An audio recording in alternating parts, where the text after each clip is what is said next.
Welcome to the German-Lithuanian Economic Forum of today. I'm welcoming Minister of Economy and Innovation of the Republic of Lithuania, Madame Aušrinė Armonytė, as well as the State Secretary, Claudia Dörfos. I also welcome Dr. Jovita Nelu-Šypšienė as the Vice Minister and Dr. Volker Treyer of the German Chamber of Industries and Commerce. Excellencies, dear RHK members, dear guests, it's really an honor for me to have the pleasure to moderate this forum as the CEO of the German-Baltic Chamber of Commerce. And it's not only an honor, it's also a big, great occasion because we're going to celebrate two birthdays, so to say. But I'm sure our keynote speakers will mention all of this in their speeches. It's a great occasion to look back. And if we do so and look back 25 years ago and compare the situation with today, we will see that there's actually a tremendous success story in the German-Lithuanian economic relations. The trade increased almost sevenfold, and the investments, German investments in Lithuania, more than tenfold. So now, today, I think it's great to look back, but we also have to look into the future. And that's exactly what we're going to do. And the future is full of challenges. We are ahead of one of the biggest transformations, I would say, since the Industrial Revolution. And that is the transformation into a more greener path, a green transformation. It's also called the Green Deal. And that's going to be the focus or the perspective of today's forum and how we're going to use the potential of the German-Lithuanian economic relations to make a contribution forward towards these ambitious goals. And now I do not want to take more of the time of our keynote speakers. But I think there's a lot of potential. And especially I see the Baltic region as very digital and innovative and also young. And an example is also our new Minister of Economy and Innovation, Aušrinė Armonytė, and she will open this forum. And Aušrinė, the floor is yours. Thank you, Florian. Hello, everybody. Greetings from Vilnius. Well, during the 30 years of the renewed diplomatic relations between Germany and Lithuania, businesses have played a significant role in contributing to economic diplomacy and to developing trade ties. So Florian just told us a bit about some birthdays. Congratulations to the German-Baltic Chamber of Commerce with its own 25th anniversary. And thank you for establishing connections and building bridges between Germany and Lithuania. The business partnership between Lithuania and Germany is based on two elements: value and equivalence. We exchange high value-added products, solutions, and know-how. Germany is our main economic partner, ranking #1 among the top export markets of Lithuanian goods and services, and #4 in terms of investments in Lithuania, with Continental and Hella Group among the top investors. Besides cooperation in traditional sectors such as engineering, furniture, or food, we see high-tech industry sectors like life sciences, biotechnology, and pharmacy having great potential for cooperation with Germany.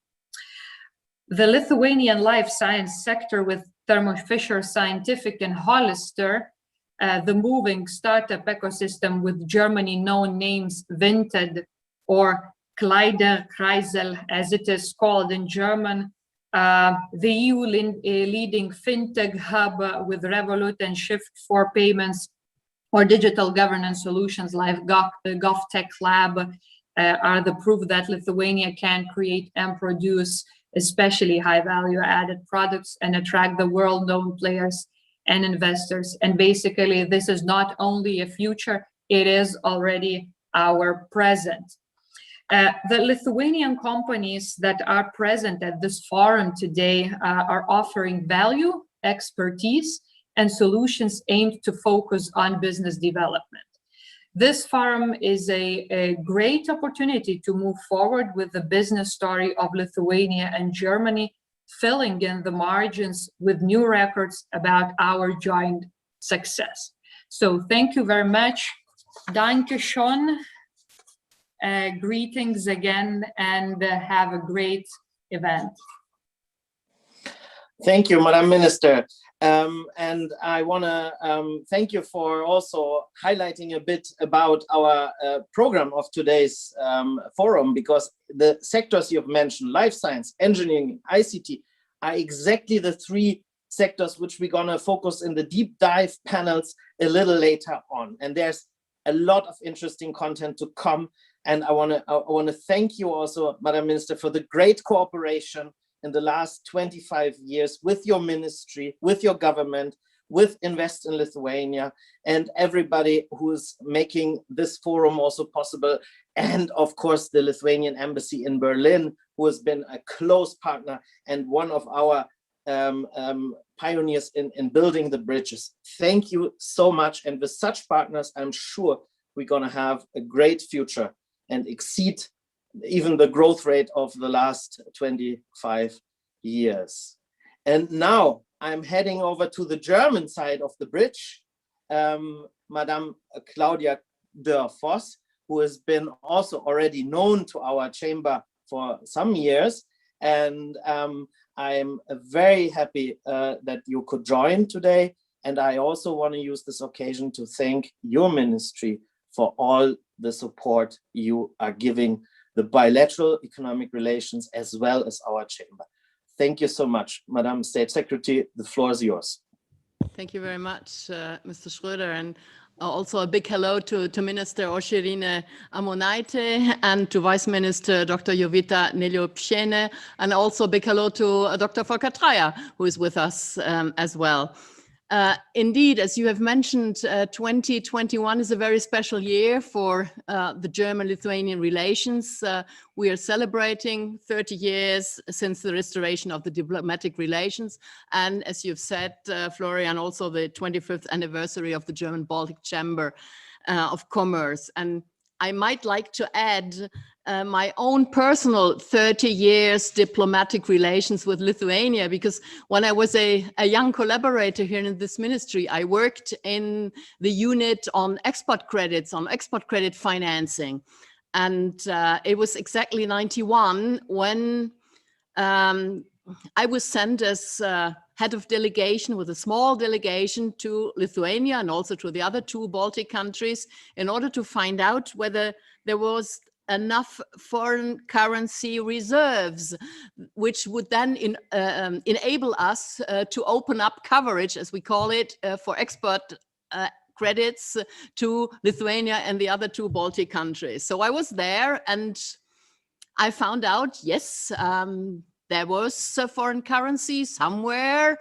Of course, we added a little political wish so that we finally could open up our export credit guarantees for the German exports to those countries. I mean, things have enormously changed since then. And of course, after my visit, there were a lot of other more important visits of more prominent people, which showed that we have a very close and friendly relationship with Lithuania. And as also the ministers pointed out, Lithuania is an important partner for Germany, not only that Germany is an important partner for you.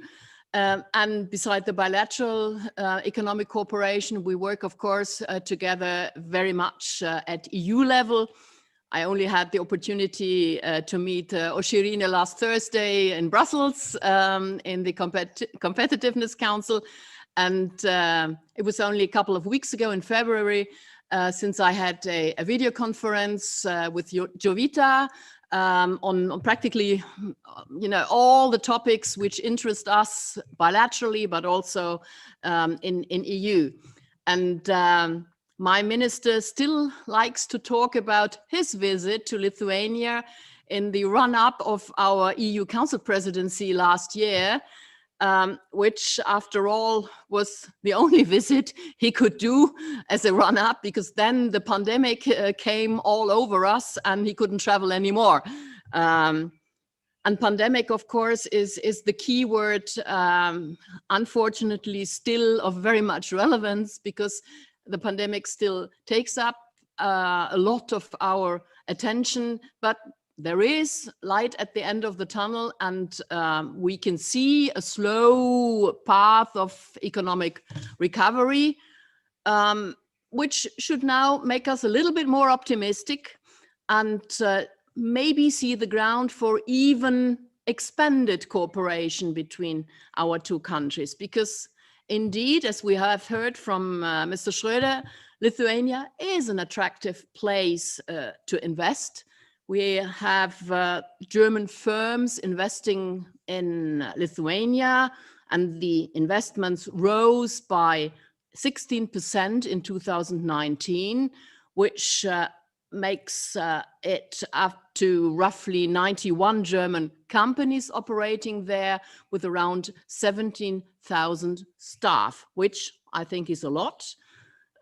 We see a focus of those investing there in the automotive sector, in trade and logistics, but of course there might be some room to improve and to broaden the range for cooperation. And maybe we can take the multi-annual financial framework, valid until 2027, including the Next Generation EU Fund, which is of more a temporary nature, because both those funds, the second one is part of the first one practically, bring us to 1.8 billion euros for the coming years, which should be an excellent financial platform for investment, of course, in combination with reforms, but still. So let us see what we can do with it. And of course, as we have heard also from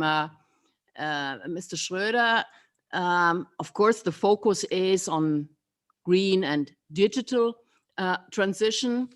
We here in Germany, we have sent our recovery and resilience plan, which is the instrument for the Next Generation EU fund, to the Commission at the end of April, as foreseen, and I think Lithuania has done the same.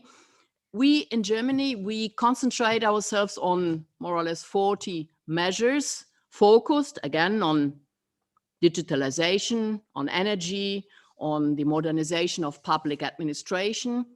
And as far as I know, Lithuania is interested in transport and communication sector financing. And this brings us to e-mobility, to 5G broadband, for example. And I'm quite sure that German companies could offer expertise in these sectors.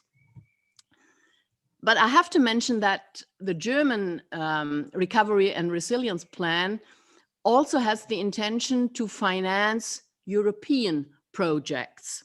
It will be used to finance so-called important projects of common European interest, the IPCIs, as the abbreviation says, in 3 fields: hydrogen, microelectronics and communication technologies, and cloud infrastructure and services. And this is something which is, so the IPCIs for all member states. So everybody is invited to participate, and indeed we have already a lot of member states on board. Lithuania, with its highly developed digital and internet infrastructure, is particularly predestined to join in. And fortunately, Lithuania has already expressed an interest in the microelectronics and communications technology, IPCI. And of course, we would love to have you in for many other IPCIs, and I'll come to that in a minute, because Lithuania, after all, is a pioneer in the field of digitalization and has some of the most highly developed digital infrastructure. And also your digitalization of the public administration sector is very much advanced, and I'm sure we can learn from Lithuania in that respect. We have launched, as you may have heard, Gaia X. It is a project which we have elaborated, first of all, together with France, which is to make sure that we have a secure and federated data infrastructure in Europe, specifically for small and medium enterprises. But since then, it has developed into a European project. And here again, we would love to have Lithuania on board also for Gaia X. On more general terms on digitalization, we are in the middle of reforming the EU legislation on the basis of, first of all, a digital compass the EU Commission has provided us with, and later this year we'll have a policy program suggestion from the Commission's side, which shall then implement the digital compass, and we will talk about this only this Friday by chance in the Telecommunications Council. But of course, negotiations are on the way on very concrete legislative files, the Digital Services Act, the Digital Market Act, and Oshirina and I, we have discussed about that last Thursday in the Competitiveness Council, and also not to forget about artificial intelligence, of course.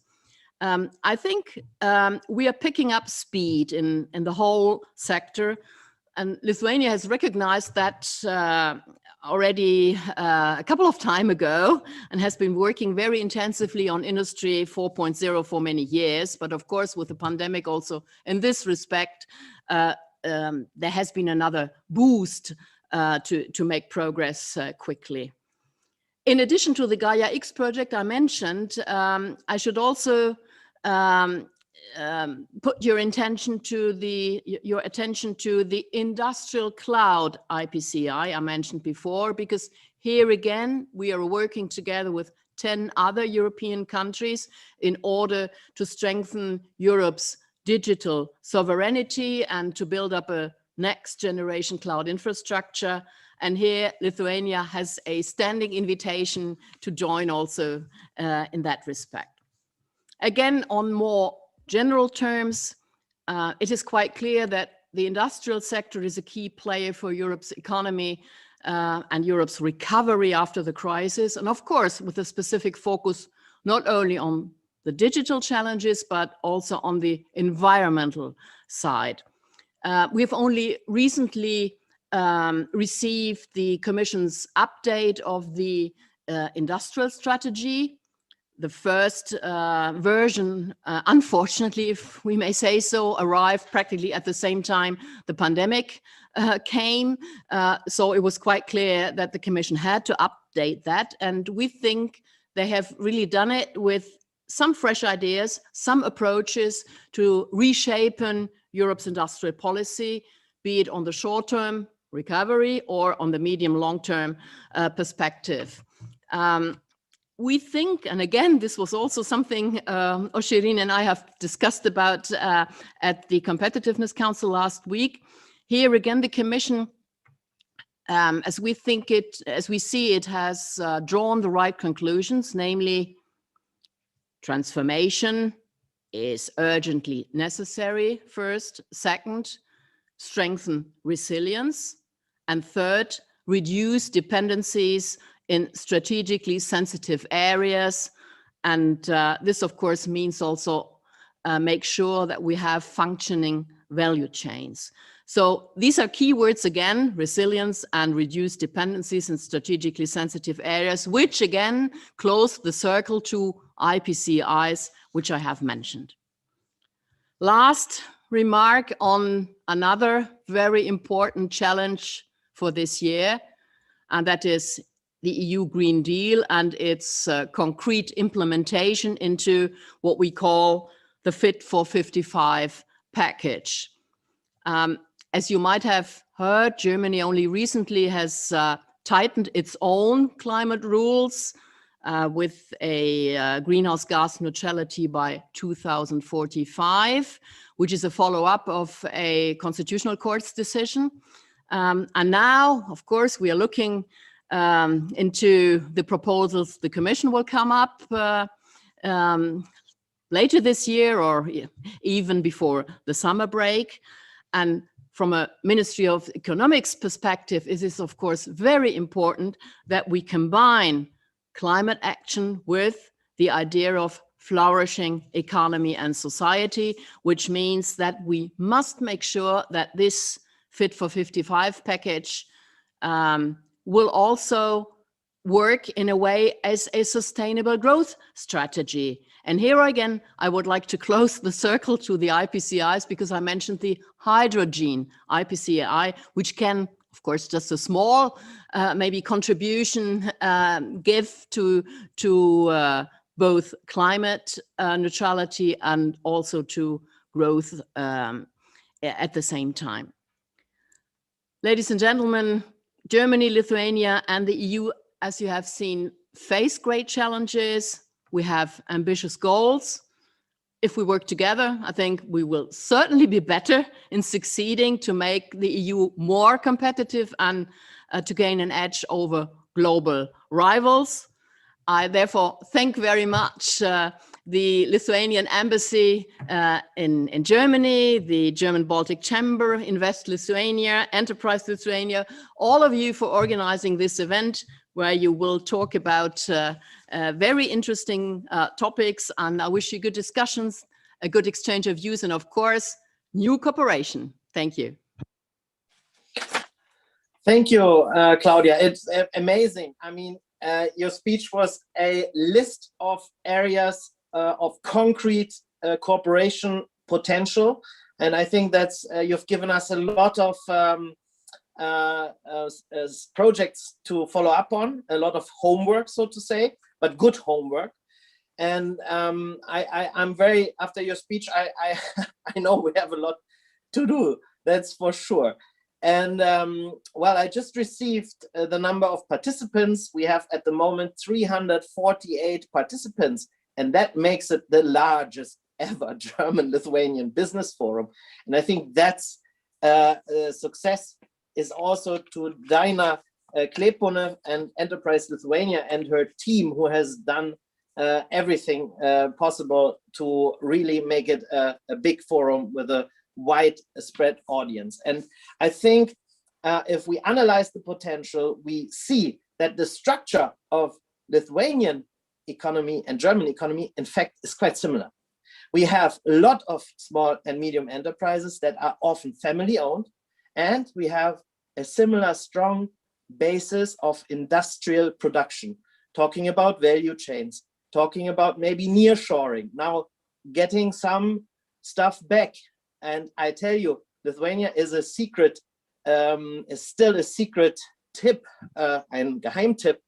I'm not sure that is a real English translation, but in our ranking, if you compare all the Eastern and South European countries, the Baltic states always come up in the top 5, but yet can have still a little bit more foreign direct investment. And I'm thinking that Dr. Jovita Nelopšienė, who is the Vice Minister of Economy and Innovation, will now tell us a bit more and deeper what areas of cooperation from perspective of Lithuanian side are there. Jovita, the floor is yours. Thank you very much. Thanks, Florian, for kind words, and nice to see everyone, especially Claudia from the other side. of the screen. I hope the next time we will have the German-Lithuanian business meeting, we will have a possibility to meet in person. Although I think that this digital world actually created huge opportunities for us to do that online. And let me share a couple of slides because Florian already said that I have to dwell into their investment issues. So can you, Florian, confirm you can see the slides? I can see your slides very well. Thank you. Great, great. Thank you very much. Because in the times of innovation, you never know how innovation actually works from time to time. So, but let me give you a really how to put it, a short overview of our situation, and that would probably answer or confirm some of the statements Minister and Mrs. Dorfos actually made why Lithuanian and German cooperation is so productive and effective. I never like to say that Lithuania is a small country. I always say Lithuania is a global player, and Lithuanian growth, actually GDP growth, was stable for more than the last 20 years. We've definitely had a financial crisis and some repercussions for our businesses and turbulences, but the coming back to the growth curve was always the aim and the result of the governmental policy. Even today, facing the global pandemic situation, where Lithuania managed to keep the pace of the economic growth here, and economy contracted only by 0.8%, and according to the EU and OECD forecast, we are well back on the growth track. This is definitely, as we believe, the testament to the fact the favorable business conditions we are trying to create through the governmental business continuity, if I may put like that, and to ensure that we have the investment climate right and thriving export goods. And definitely this is reflected in the steady growth of doing business ranking, where Lithuania is actually at the 11th position globally now. We do believe that there are some three major pillars of a prosperous Lithuanian economy. It's exports, investments, and innovation. And we do believe that investment-based policy, innovation-based policy, and export-based policies produces not only the economic growth, but as well the prosperity for the people. That means that exporting, investing, and innovating business actually pay more. Whatever statistics you would take, it would be reflected. Definitely, we have the good examples of and success stories, be it achievements in laser technologies or ICT or life science. And well, we just finished the meeting with the Commissioner Breton, who was visiting Lithuania, and probably we have to be proud. He was surprised to see what kind of the thriving ecosystem we have here in Lithuania, which consists actually for more of the 500 companies and academic institutions dealing in the life science. Lithuanian lasers in the industries occupies more than 50% of global scientific market of ultra-short wave lasers. They are chosen by NASA, CERN, and other world-famous companies like IBM, Hitachi, and many others.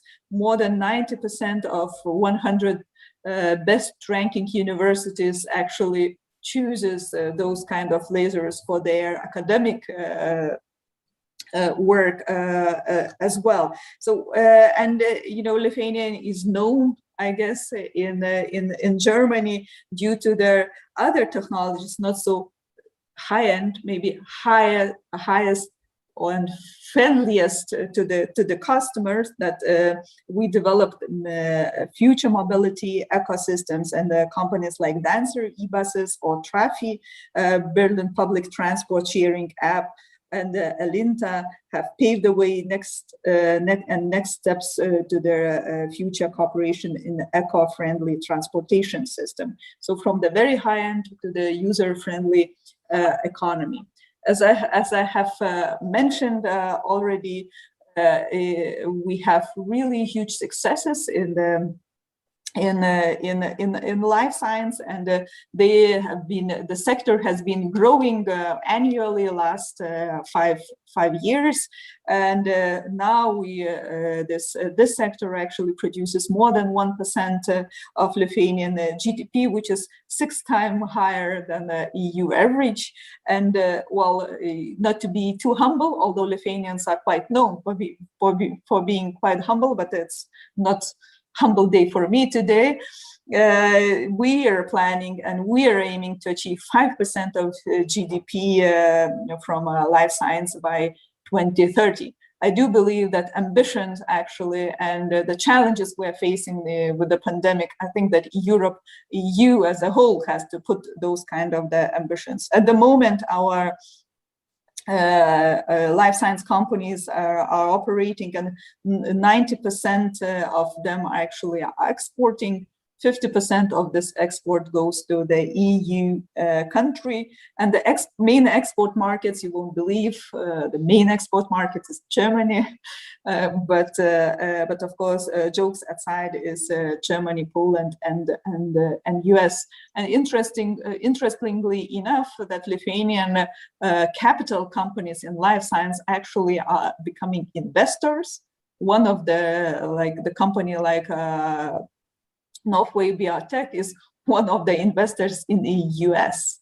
So the success stories here, especially in 2020, then they managed to grow their exports by 62%. That's probably speaks for itself. So the key competence of our country lie within cell and gene therapy, proteins, pharma, and sometimes it's difficult actually to present and to talk about the sector because it seems so complicated, but we have really well-known talent pool. We have professors who are, I think, should have got Nobel awards for their astounding work, what they are doing. But this is one of the top priorities we see. But of course, when we're speaking about Lithuania and looking to our ways ahead, and what is the important premises of our economic success is definitely young talents and innovation-driven ecosystem that helps Lithuania to multiply startups and startup community itself. We have almost 1,000 startup companies which actually either started their business, either they relocate from the especially neighboring countries, or they are using startup visa to start the program. And those startups are growing. Only in 2019, a record total amount was raised by 170 million euros. Minister has already mentioned we have startup unicorn Vinted, which is known with the more difficult German name, but every week we get the name how much of the funds they manage to raise, and usually it amounts more than 250 million per week. So that's a huge success for the startup.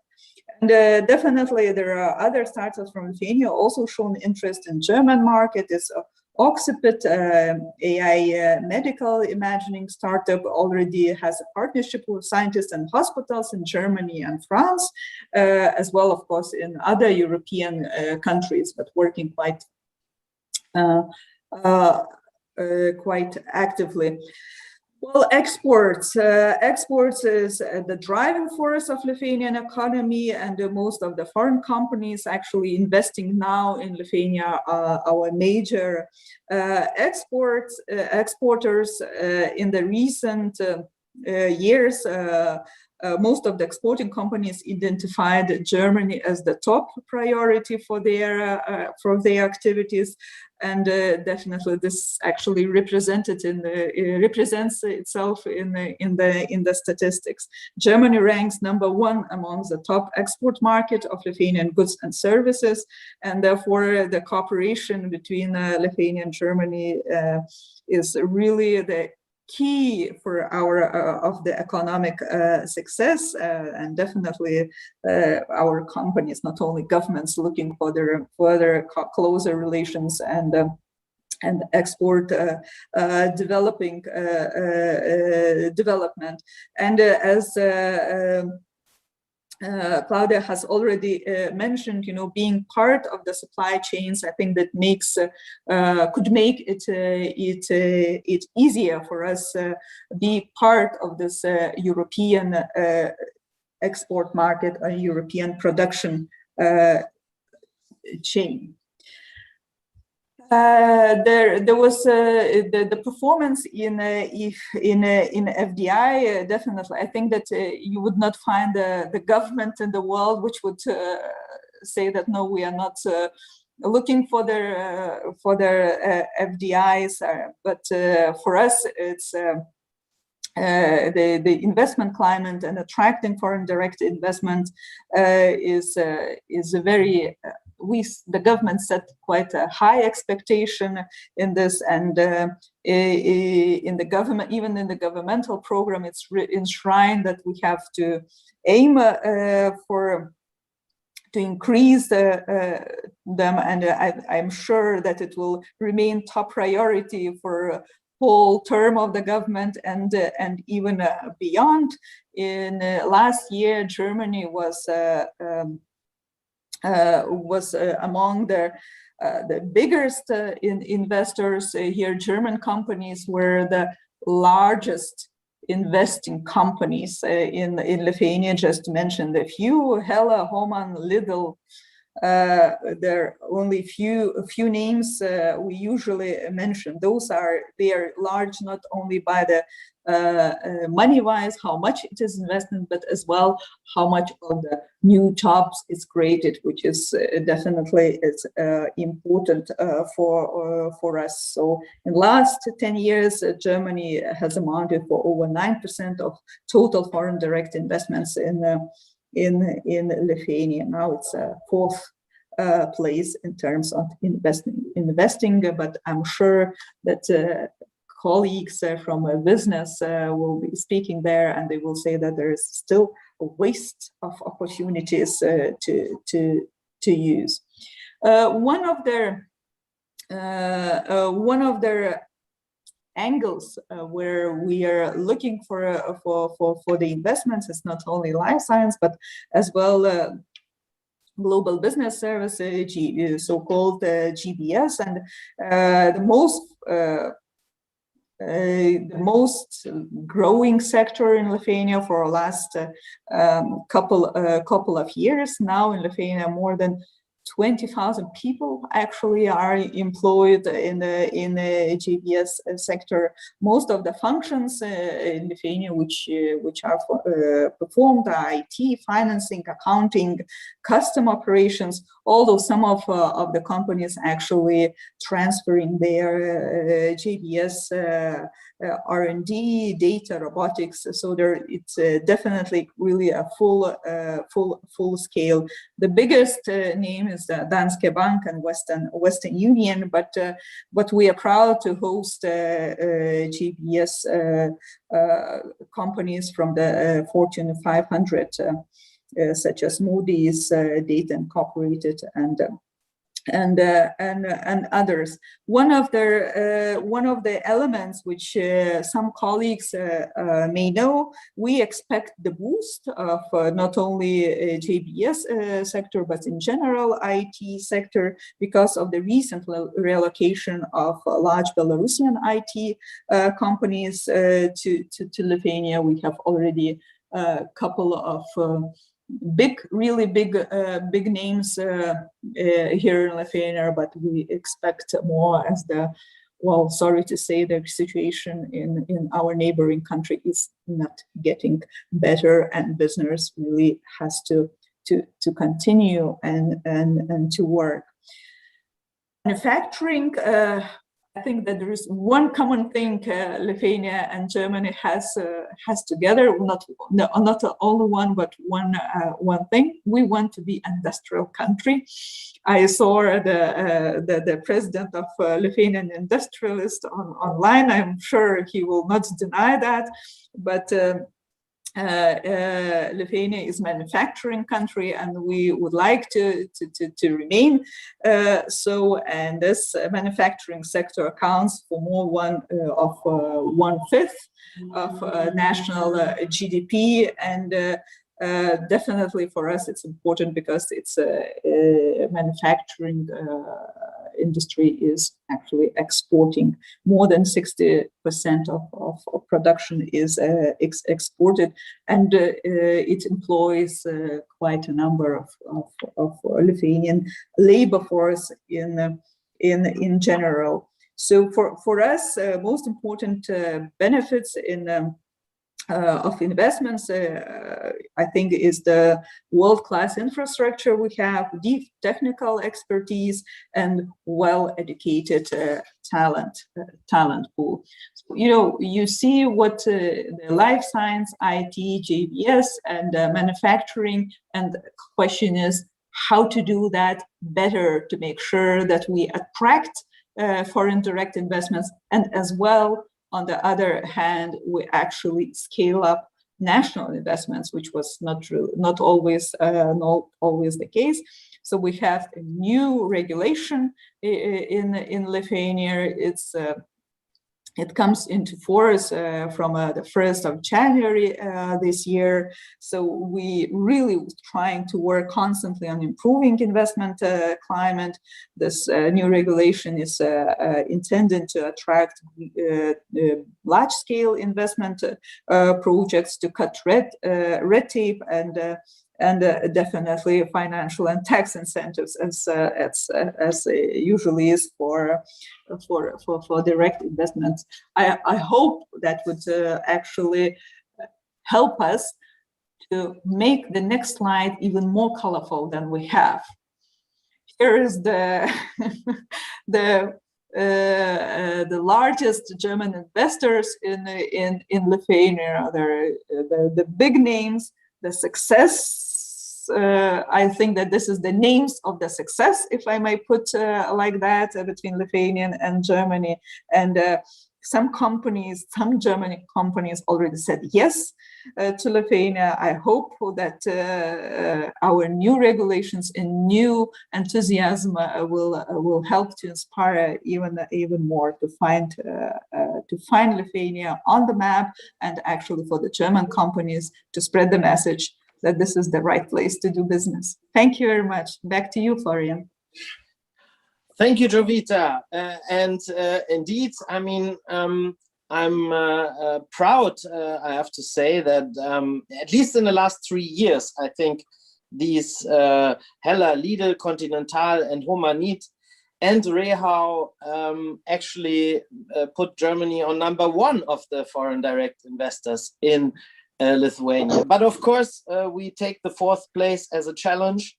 And I hope in 5 years, when we will meet again, we will see Germany on a top place. But that's my job, our job, together with Enterprise Lithuania, Invest Lithuania, the embassies, and everybody else to join.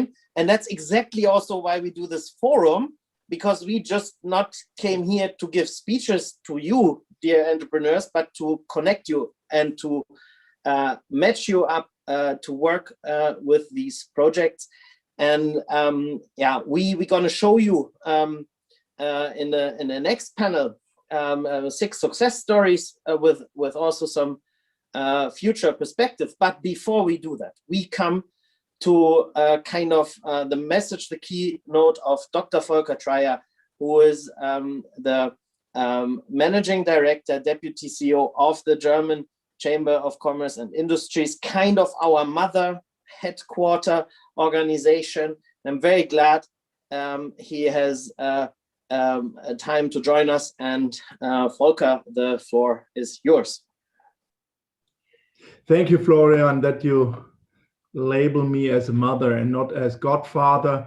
So, and thank you for inviting me, Minister Ammonaite, Vice Minister Neljupšin-Jene, State Secretary Claudia Dörr-Voss, Excellencies, panelists, members and guests and friends of AHK Baltic States. I'm very pleased to speak to you today here at the, from my perspective, virtual forum, the German-Lithuanian Economic Forum, on behalf of the Association of German Chambers of Commerce and Industry, the mother organization of the AHKs. And I have to admit, I would be even more pleased to be there with you in Vilnius in person. So the AHK coordinates a network of German bilateral chambers abroad, like the German-Baltic Chamber of Commerce, and we do this in wonderful cooperation. We are very grateful. This refers to Claudia Dörr-Voss with the ministry, the Federal Ministry of Economic Policy and Energy here in Berlin. And there are, in the meantime, more than 140 locations in 92 countries worldwide. In the aftermath of the fall of the Iron Curtain, there was really a boost of establishing new chambers. So that leads me to say that today we are proud, and I'm proud to be part of it, of a celebration of 30 years of diplomatic relations between Germany and Lithuania, but as well the 25th anniversary, so to say, of the German-Baltic Chamber of Commerce in Lithuania. So thank you for this great initiative today, and to celebrate these 2 anniversaries also included in this forum.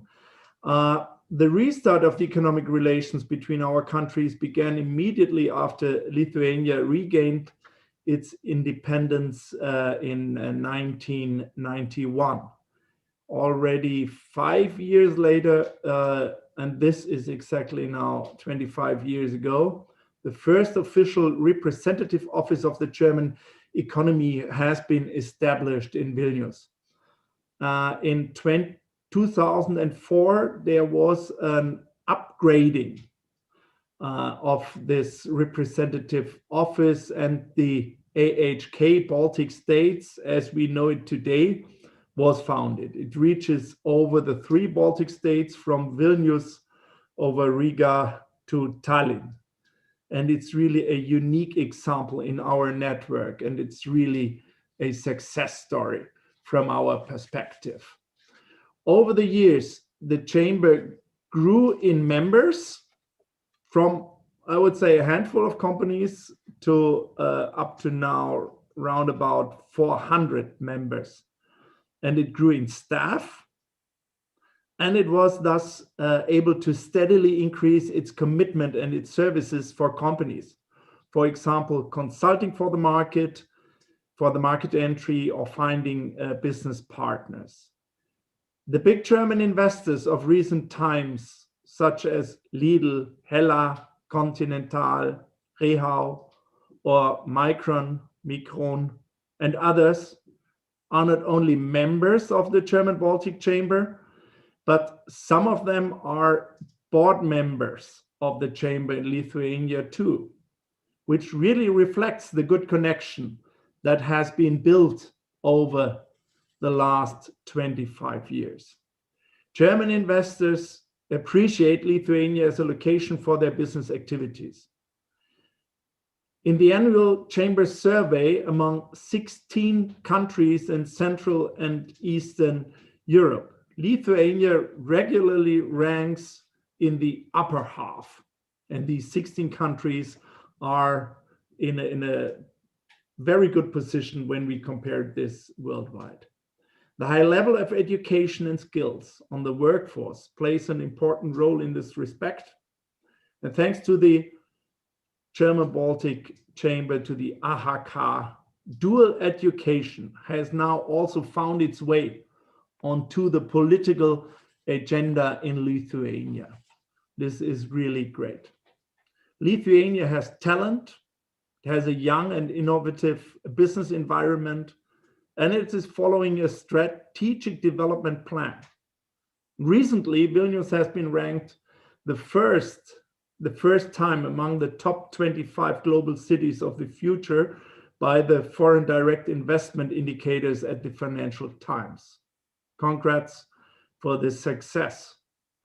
If Lithuania sometimes still is, yes, regarded just like, how have you coined it, Florian, the hidden tip, hidden champion, I would say, among the European states for companies and investors. My guess is this will change soon. Yeah, we cancel the hidden, yeah, and just leave the champion. And by the way, with events like this, today's event and the upcoming second German-Baltic Digital Summit in Munich in October this year, our AHK supports all three countries and the companies to present themselves in Germany to a high-ranking audience. What Germany and Lithuania have in common is the important role of the industrial sector. This is what we have learned also by Vice Minister's presentation right now. Lithuania is a manufacturing country, and by the way, Germany wants to remain a manufacturing country, I guess. Yeah, there are some challenges. Okay, it was the German-Baltic Chamber of Commerce which organized, together with the Lithuania Manufacturing Association, the first Industry 4.0 conference in Lithuania in 2016, which has been followed by a conference every year since. The Chamber is a member of the working group that worked out the strategy for the implementation of Industry 4.0 in Lithuania, had also its impact on the National Industry 4.0 platform. Great work, Florian and your team. Other areas in which the Chamber has been very active in recent years and which fit very well with the topics of today's forum and also what Claudia de Vos has mentioned are renewable energy and energy efficiencies and might be also for some IPC. Oh God, this abbreviation, yeah. I always fail, but you know what I mean. Let's coin it as projects in green economy. Over the years, the AHK has organized several conferences, brought business delegations to Lithuania, and thus laid an important foundation for successful cooperation. So these are only two of several groundbreaking topics where the AHK has a positive footprint and where it has positioned itself and its members in a really splendid manner.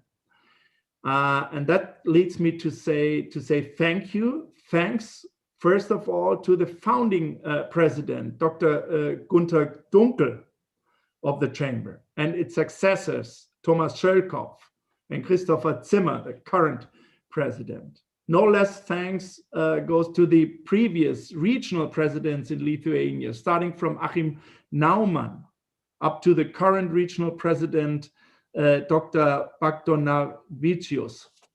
A big thank and congratulations goes to our CEO, Florian Schröder, and his team. But also to the former CEOs, Ralf Georg Tischer and Maren Diale Schellschmidt. both are in our network still and are wonderful colleagues. Same is true for Florian, of course. And of course, once again, great thanks to Claudia Dörr-Voss and the Federal Ministry of Economic Policy for the support in the whole network, but also when it comes to the Baltics and our bilateral economic relations. But great thanks goes also to Lithuanian institutions. First of all, the Lithuanian government, especially the Ministry of Economic Affairs and Communication, the Lithuanian Embassy in Germany, the German Embassy in Lithuania, the Lithuanian investment agencies, Enterprise Lithuania and Invest Lithuania. And all the other partners, such as many business associations, but okay, I have to, the last but not least, maybe last and top priority, great thanks to all the members and their commitment. So ladies and gentlemen, there is still a big potential in supporting Lithuanian companies to enter the German markets. There are there's potential for many German companies to step in the Lithuanian markets. And I would say there's no better support for them as the German-Baltic Chamber. That's my take on this occasion today. And I don't want to mention again how digitization, the green economy and all that, we have to do it in common, in good cooperation and friendship. And the next time you have to promise that I can meet you in person in Vilnius. Yeah, I'm really longing for. Thank you, everybody, and stay healthy. Good luck. Thank you. Thank you, Volker, for these nice words of appreciation, which I will pass on to the team, because at the end of the day, it's an amazing work where everybody contributes. Of our almost 40 employees in the 3 countries, almost 4 countries, I have to say, because it's Estonia, Latvia, Lithuania, and Germany, of course. And I must say I've been really blessed with an amazing team, and especially also the Vilnius team, who in these difficult times have really done an amazing job doing everything they can and being very flexible and keeping up the need of information to the companies, what is going on with the different support programs, the travel restrictions. There was a big need of information and establishing this connections again and not losing them in these times, yeah, because it was really a difficult kind of shock for us, and we are very happy that we now go into a more brighter, maybe some light at the end of the tunnel. And yes, please, everyone is invited, because I also feel this virtual, yes, it's great. Yes, we reach huge participants, but we need to go. You need to go. There's no replacement to travel to Vilnius, to Lithuania, to meet the people, to shake hands, and you will be surprised. That's my promise. And together with Enterprise Lithuania and our team, we will for sure make everything that it's a success. And also we have partners like the Association of the Industrialists, and I welcome the president, Vidmantas, our good friend here from LDK, who has been closely cooperating with us. It's the German BDE, so to say, yeah, if I have to translate these 3 letters. And we are now heading into the next panel. And I want to thank, before going into the next panel, I want to thank all the keynote speakers of today for their contribution and for their impulses, for their homework, and for their insight for the future perspectives. And really with that, I'm happy because we have a lot to do. That's for sure. And I wish us all success for the next, maybe not 25 years, but maybe 5 years. Let's work on that. I'm really thrilled. It's going to be a challenging 5 years, but together with this spirit of innovation, digital competence, and cooperation, we will make a great success story, I think. Yes. So I will now move over the next panel, and its title is Sustainability as a Chance for the German-Lithuanian Cooperation. And what we're going to do here is we're going to follow the, so to say, the value chain of a product. We'll start with electricity generation, then move on to natural resources. The oil of the Baltics is the wood and the forestry industry. And then we go on to the automotive sector and the digital traffic solutions, and we'll end up with the cosmetics industry. And I welcome amazing panelists. I welcome the president of LDK, Vidmantas Janulevicius. I welcome Holger Mattesen of RWE, Wind Offshore. I welcome Fritz Hohmann from Homanit, who represents one of these family-owned industrial producing companies, so to say.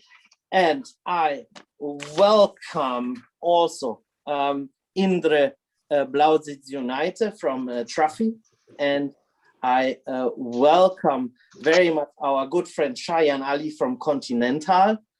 And last but not least, I welcome Romaldo Stragene from Biolak Cosmetics in Vilnius. So we're gonna start with a bird's view, and that means we'll start with Vidmantas, who is as an association representing the industrial basis of Lithuania, we can say. And I'm sure there's lots of thought already and lots of activities ongoing in regards to how to make this green transformation a reality. And I'm sure there are also challenges. And Vidmantas, the floor is yours. Please tell us a bit, how is the situation, and what are maybe some of the things and projects you work on?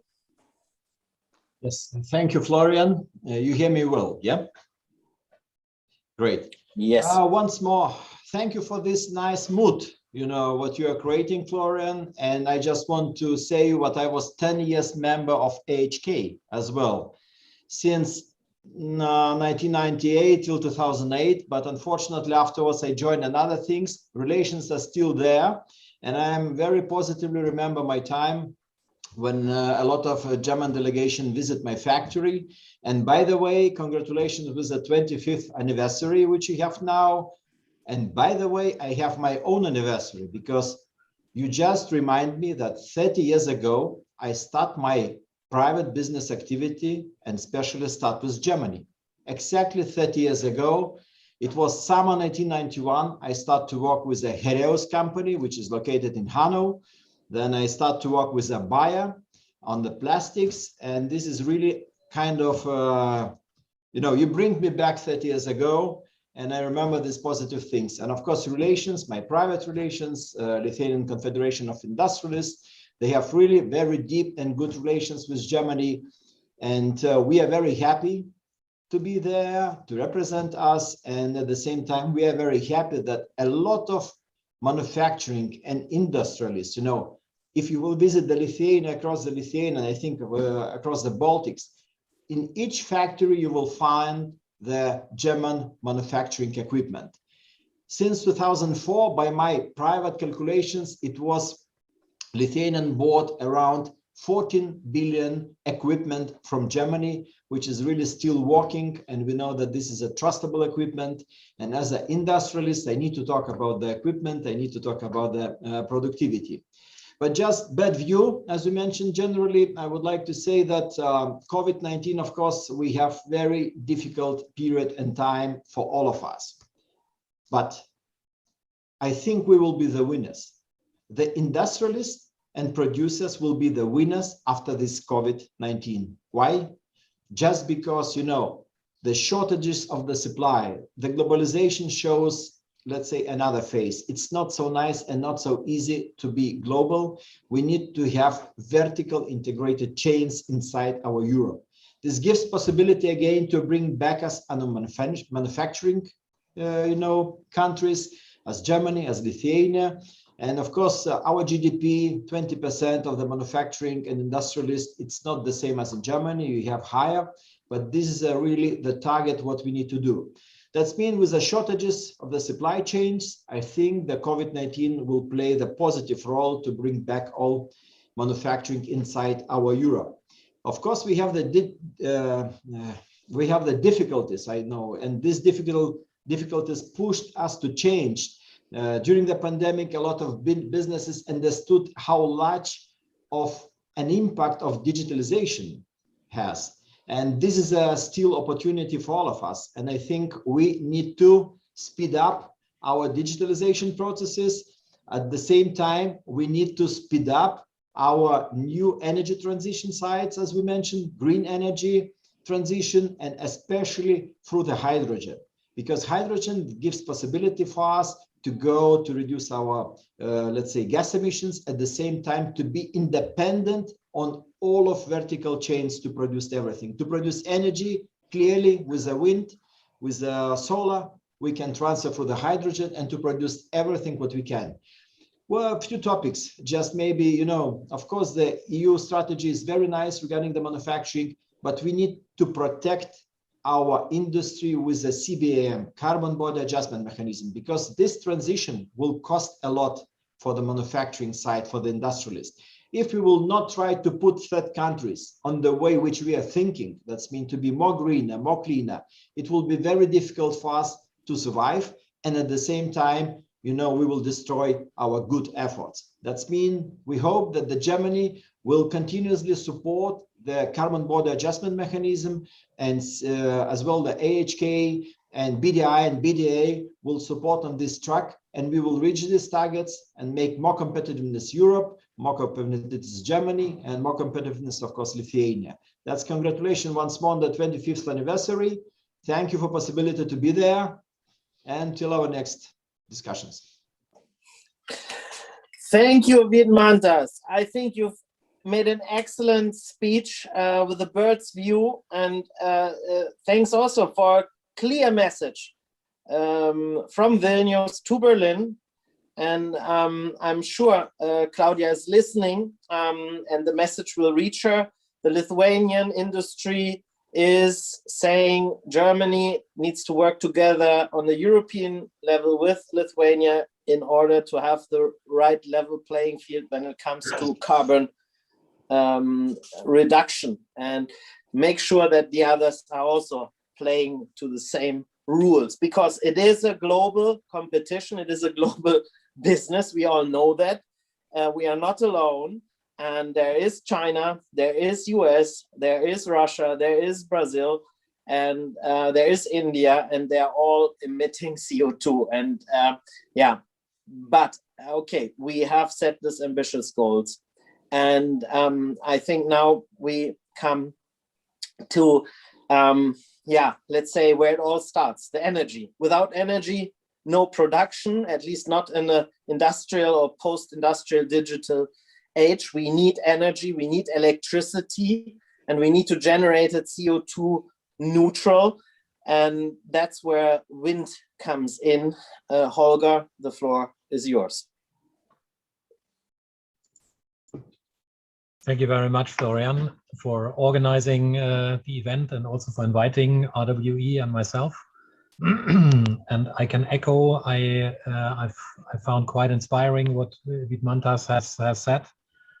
Let me elaborate a little bit on RWE as a group, because we are coming from conventional energy generation mostly, and have now declared the target to be climate neutral by 2040. And this we would like to achieve mainly by our newly formed affiliate called RWE Renewables, where we grow in onshore wind, in offshore wind, in solar PV, and also in battery and storages. And we also now look into hydrogen. Myself, I'm working in offshore, and I'm quite fascinated by offshore. And the Baltic Sea is a playground, perfect playground for offshore. And we are currently operating wind farms in Germany, Arkona, in Denmark, Rødsand, but also in Sweden, Karaham. And we are developing further projects in Sweden as well as in Poland. But the Baltic states, they have now, I think, in the last couple of years, focused on preparing for offshore wind. And we would like to help facilitating that, not only as a standalone project of offshore wind, but by combining, for example, offshore wind with hydrogen, and also helping the industry to become CO neutral. And you might have seen an announcement that in Germany, for example, we have now teamed up with the big chemical company BASF, where we jointly would like to establish a big offshore wind farm in Germany to help also the big chemical plants in BASF in Germany to become CO2 neutral. And that could be a role model also for other areas, for example, the Baltic states, where we have those excellent conditions, and obviously also a lot of industry. And what could also help is the Baltic Sea Declaration that has been signed by Germany, but also by the 3 Baltic states and all the countries surrounding the Baltic Sea. And here the aim is to establish up to 93 gigawatts of offshore wind in combination with a lot of interconnectors between the countries. And that, I think, maybe as a further combination with hydrogen could really make a game changer to the entire industry as well as the countries. So we are ready. We are ready to rumble, let's say, in all 3 Baltic states. I still believe they are tiger states, and we are just in the beginning, but looking forward to any cooperation and obviously also to the discussion today. Thank you. Thank you, Holger. You're ready to rotate and to rumble, I'm sure. And yeah, looking forward to fresh green electricity and with some added value. And yeah, I mean, the Wasserstoff is an amazing potential here. And yeah, we are also exploring these opportunities in the Baltic Gas Conference, actually. And now it's up the 5th. We're going to organize in Helsinki and discussing there the linkages. Yeah, talking about sustainability, it is the term when it was first introduced in the economic sphere, actually in the forestry industry in the early 18th century. And therefore, I'm very glad to have Mr. Fritz Hohmann here, who represents a family business actually founded in 1867, if I'm correctly informed. And that is a kind of a example of sustainability already in itself. But they're also dealing with wood and forestry, but also some other businesses, as I have learned. And I'm really curious to learn what the secret of sustainability is in your view, Mr. Hohmann. Thank you very much. Can everybody hear me? Okay. Yes, very well. So, ladies and gentlemen, good afternoon. My name is Fritz Hohmann, and I like to have it like Winston Churchill. The short words are the best and the non-ones are the best of all. So therefore, don't expect a long speech. So I'm running the company in the 4th generation.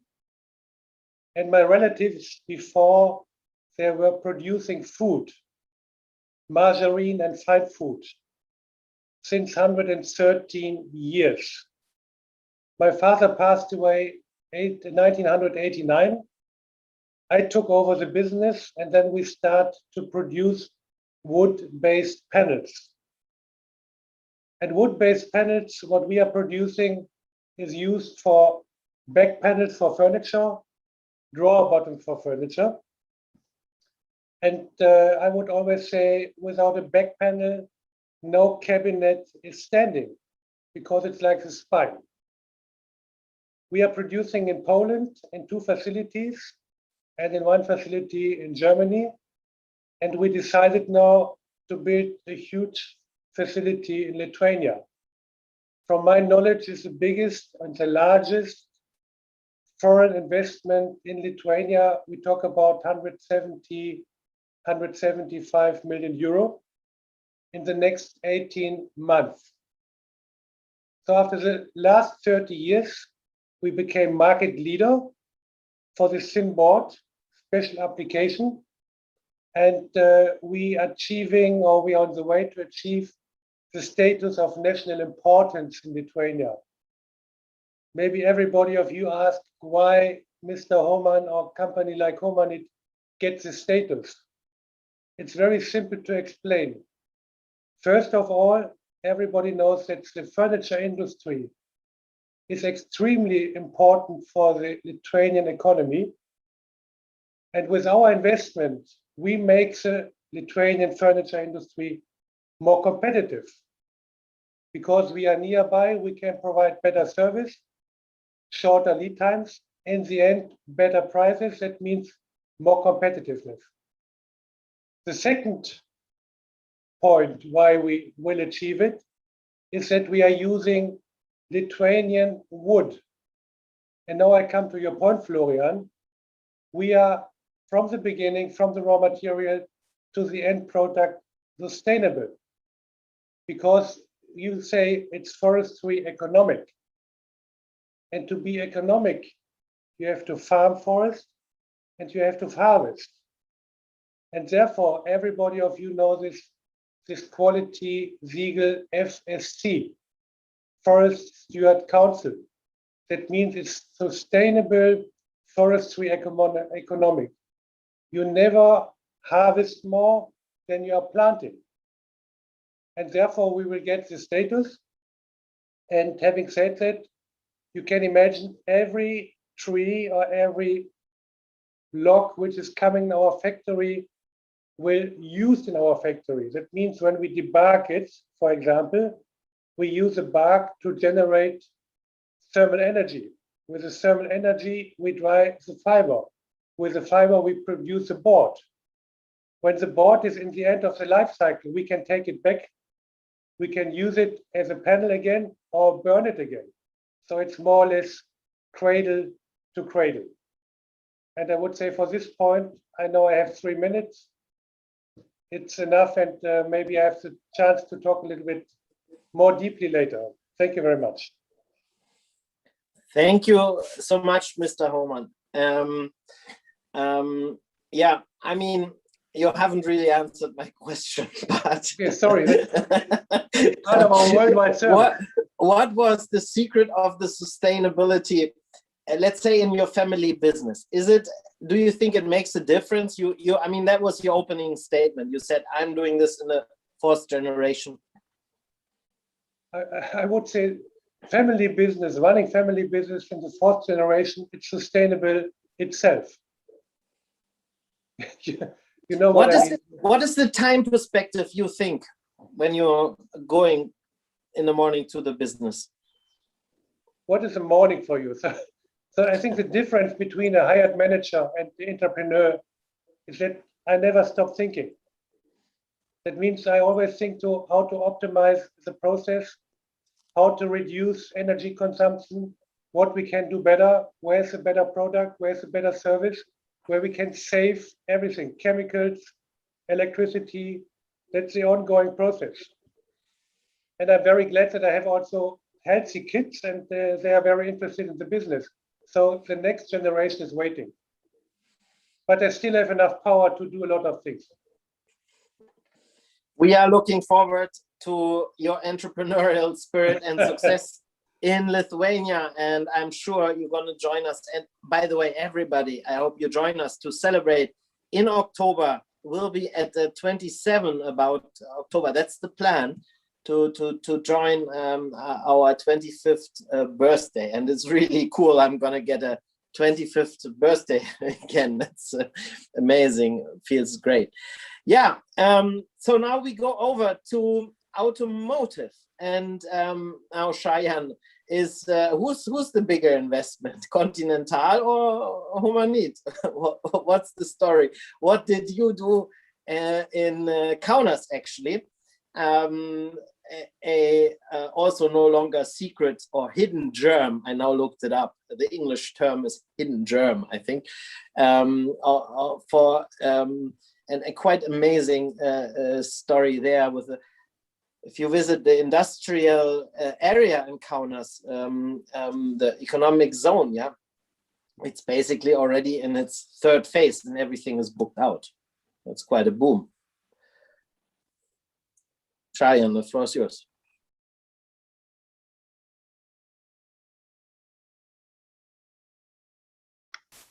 So, can you hear me? Yes. So thanks a lot. First of all, Florian, for the great opportunity to be here with all the colleagues to talk about something that is very important and near and dear to Continental, that's sustainability. But before I go there, first of all, congratulations on your 25th upcoming anniversary, and I'm really looking forward to celebrate this with you, hopefully in person. So with that said, first let's discuss a little bit about sustainability, what it means for Continental as a corporation. This is, as I said, it's kind of the heart of our business model moving forward.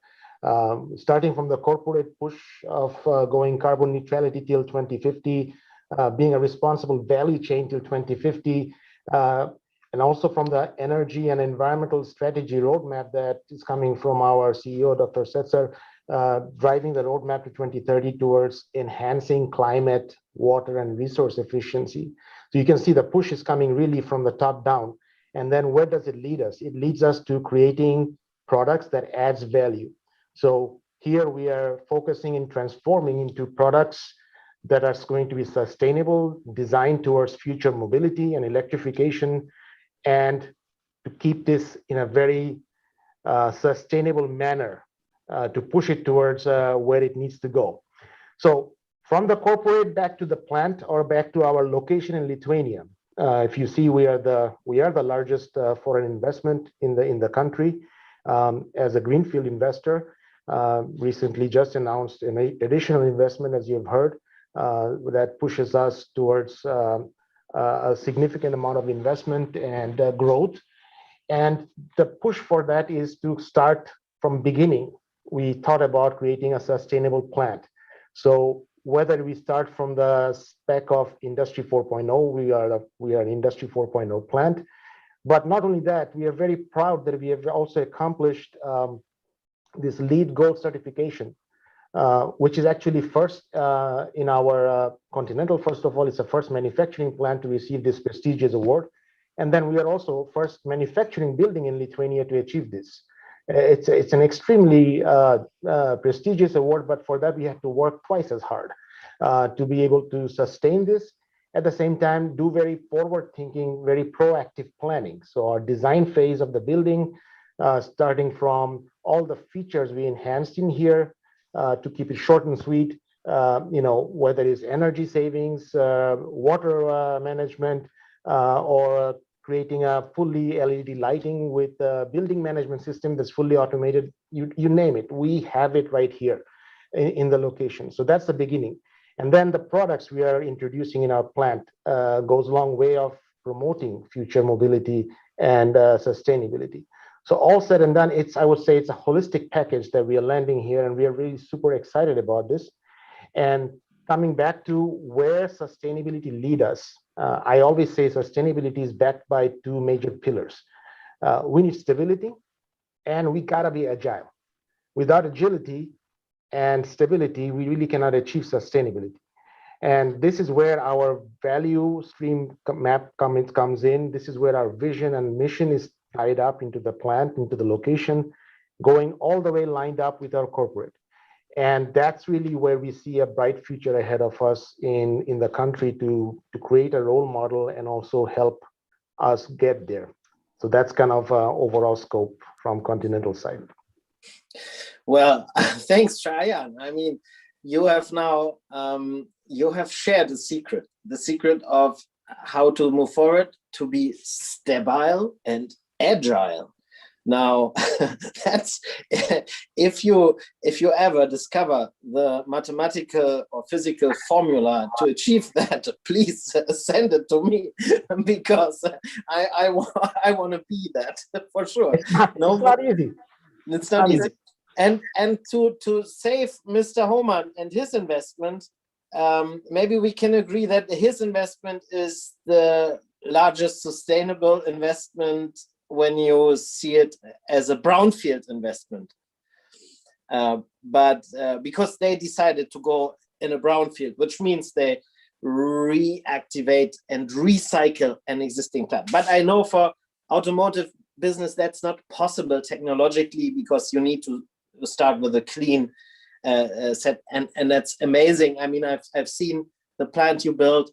It's really amazing. And before, I've seen, let's say, the space before and after, and there's a huge difference. And well, you touched upon the now second or third stage of investment you're going to do. It means expansion of the plant. It means more products. It means also more people. How is the topic of workforce in Lithuania right now? What are your experiences, and how do you see the future? So yes, it's a very important element, Florian, that you touch, is as far as workforce growth. We are planning to get up to 1,500 plus people in the next coming few years. So let's say next 3 to 4 years, and we are making progress, but there are some challenges here, and I think it's also good to discuss this in this forum, because I'm sure the challenges challenges are what makes things interesting, right?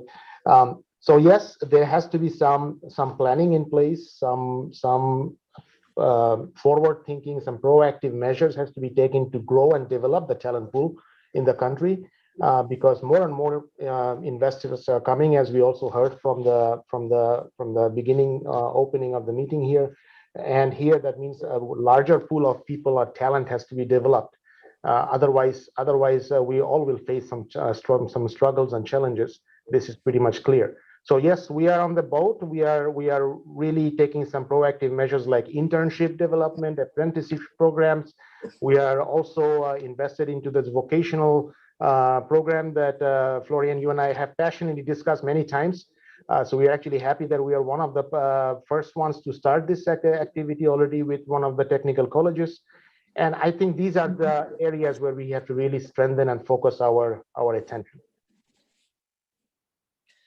Great, yeah. And as I know, the youth of Lithuania is, with their curiosity and their eagerness to learn and also to adapt to new technologies, and also this mathematics, science affinity, which I observe, and that makes it easy also for this new digital technologies. And I assume like that the products you produce in Continental factory now in Kaunas are the ones for the next generation of mobility. Can you share a bit like what kind of production line we are talking? Are these the ones are you producing the stuff that now they close the factories in Germany, or what are you? I was waiting for that question to come. No, as a matter of fact, it's not. We are actually focused into purely future mobility products, future connectivity products, right? So we are producing brand new technologies in the plant, which starts from, say, our advanced driver assistance systems, where we are focused on radar and automatic driving control units. So these are products that are really driving the future mobility. So these will be all produced in our plant. In addition, we are focused on products like you know, in the mobility world, as far as connecting to your car with smart options, the multifunctional smart telematics kind of products. These will also be produced in our plant. So all kind of going towards sustainable future mobility and connectivity. So very much in line with what we are trying to achieve as a corporation. So absolutely, we are hip to hip aligned with our corporate vision. Thank you, Cheyenne. You're welcome. For the first round, we have to leave it here, and now we are almost. I mean, we are not leaving the mobility sphere, but we now turn the focus on the challengers, the digital challengers of the mobility industry as we know it. But and I'm born in Berlin, grew up, so I use the BVG, which is the German, the Berlin public transport company. And when they came up with an app, I was thrilled because it increased the efficiency of the public transport. I would estimate in my own experience 30–40%, because yeah, up to that point I was using public transport for the A to B travels where I knew the connection, yeah, like going to school or going to a university later on. But when you had to go somewhere else and you had to change several times, it was very complicated to find your way through the city. But that actually was a breakthrough with the apps. And there's actually a Lithuanian startup behind it. And I'm happy to have Indra here with us from Trafi. Indra, tell us a bit about what it is you do, which nobody yet knows there, and what is your view on future mobility? Will Continental and Cheyenne still be in business in 10 years, or what is your perspective on that? Thanks, Florian. And thanks for a great intro of Trafi. I hope you are not right saying that no one knows it, and I'm very glad to hear that you already experimented with it. I'll know who to call for once we'll do the next focus group on our users. So great to have you on board. Yeah, I'm in charge of sustainability strategy at Trafi, which is a tech company providing cities and corporates with the mobility as a service technology, with the backend technology, allowing cities to operate and orchestrate mobility as a service. And I know that's sort of a techie explanation. More from a human perspective, we provide a backend technology to run an app, which for a citizen is a one-stop shop to find, book, and consume mobility, multimodal mobility, which means entire shared fleet of this urban city transport, starting with the public transport to taxis, kick scooters, e-bikes, ferries, and whatever you have out there in the city. And this is really for us the tool to enable the vision that we believe in, that kind of drives Trafi in general, is building the cities that are built around human, around people, not around cars. That is a very challenging and brave vision, as you also put it right in the introduction.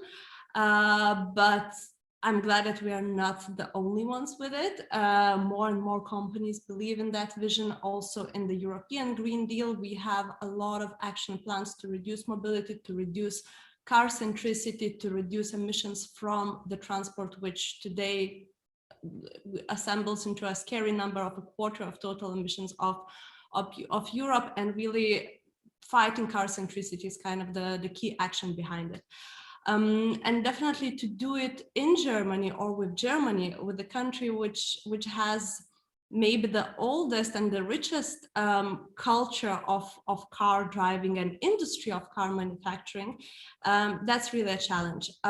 But also from the other hand, we know that Germany has a great visionary thinking and is a pioneer in a lot of sustainable innovations, and it wasn't the exception in the mobility field. So really in Berlin, once the city of Berlin decided to develop first in the world mobility as a service platform, Jelbi, as you introduced in the beginning, that was actually the first city ever in the world to decide to do it. And obviously we are very happy that BBG chose Trafi to run this platform together. As of today, we have the still largest in the world mobility as a service deployment in Berlin. That's not only Berlin, it's other cities in Germany are following. A few months ago, actually, we launched a similar solution in Munich, and more cities are there to come. It was also a great global example, because then more countries after the success of Jelbi and after kind of this bold statement from Berlin, Switzerland has developed the nationwide solution running on the same pattern and running on Trafi solution as well.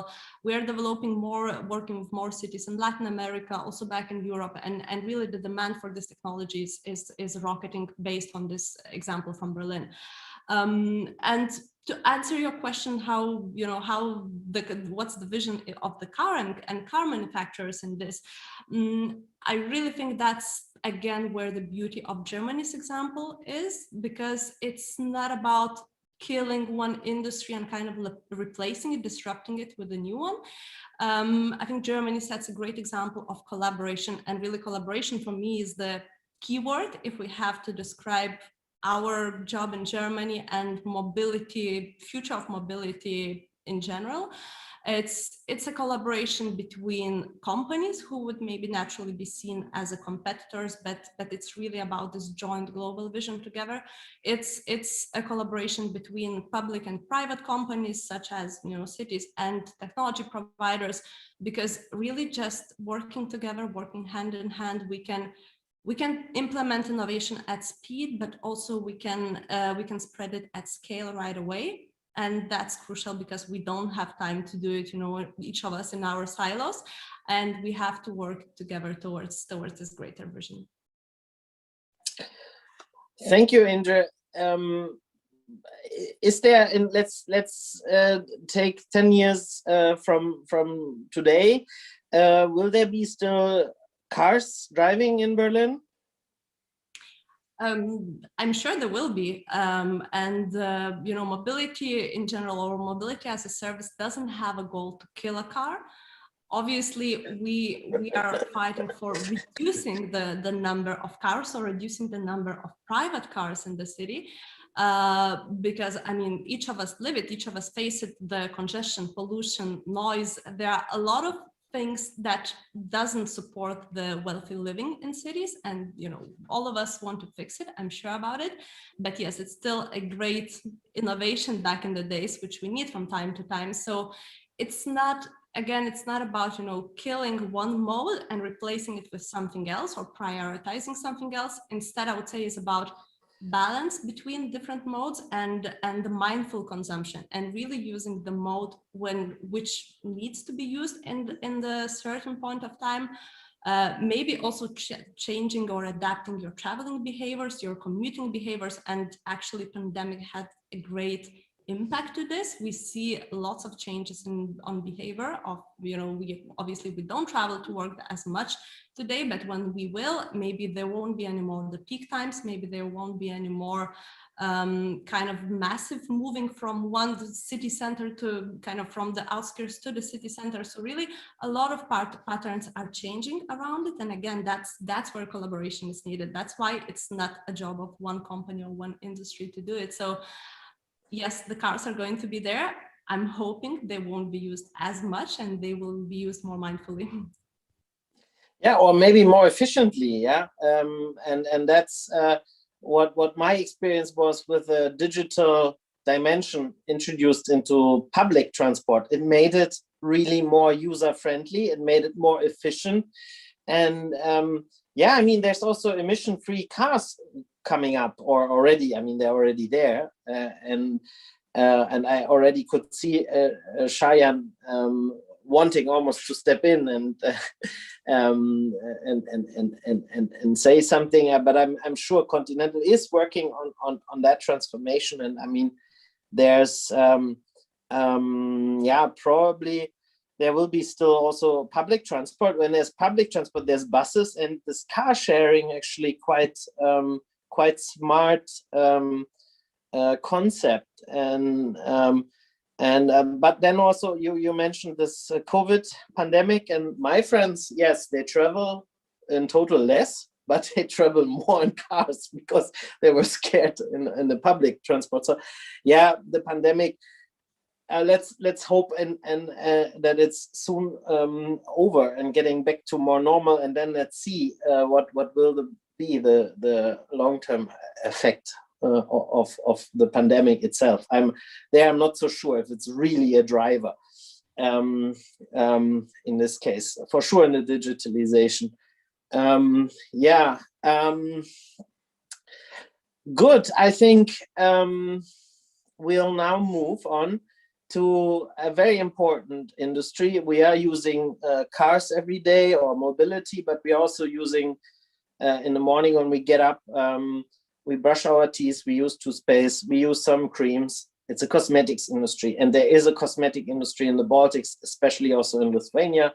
And I'm happy to welcome Romualda. Please explain us a bit, what is your take on this cosmetics industry born in Lithuania, sorry, and what role sustainability plays in your view, and what are your plans also for the German market? Yes, hello all, nice to be invited. And before sharing my thoughts, I would like to give you a small exercise to wake up your brains. I believe you like math, and people in industry do a lot of math, right? And can you calculate how many contacts did you have with cosmetics today? Is it less than 5? You mean me as a everyone? Everyone. It's for everyone. It's a question. Okay, I will answer then as an example for the audience.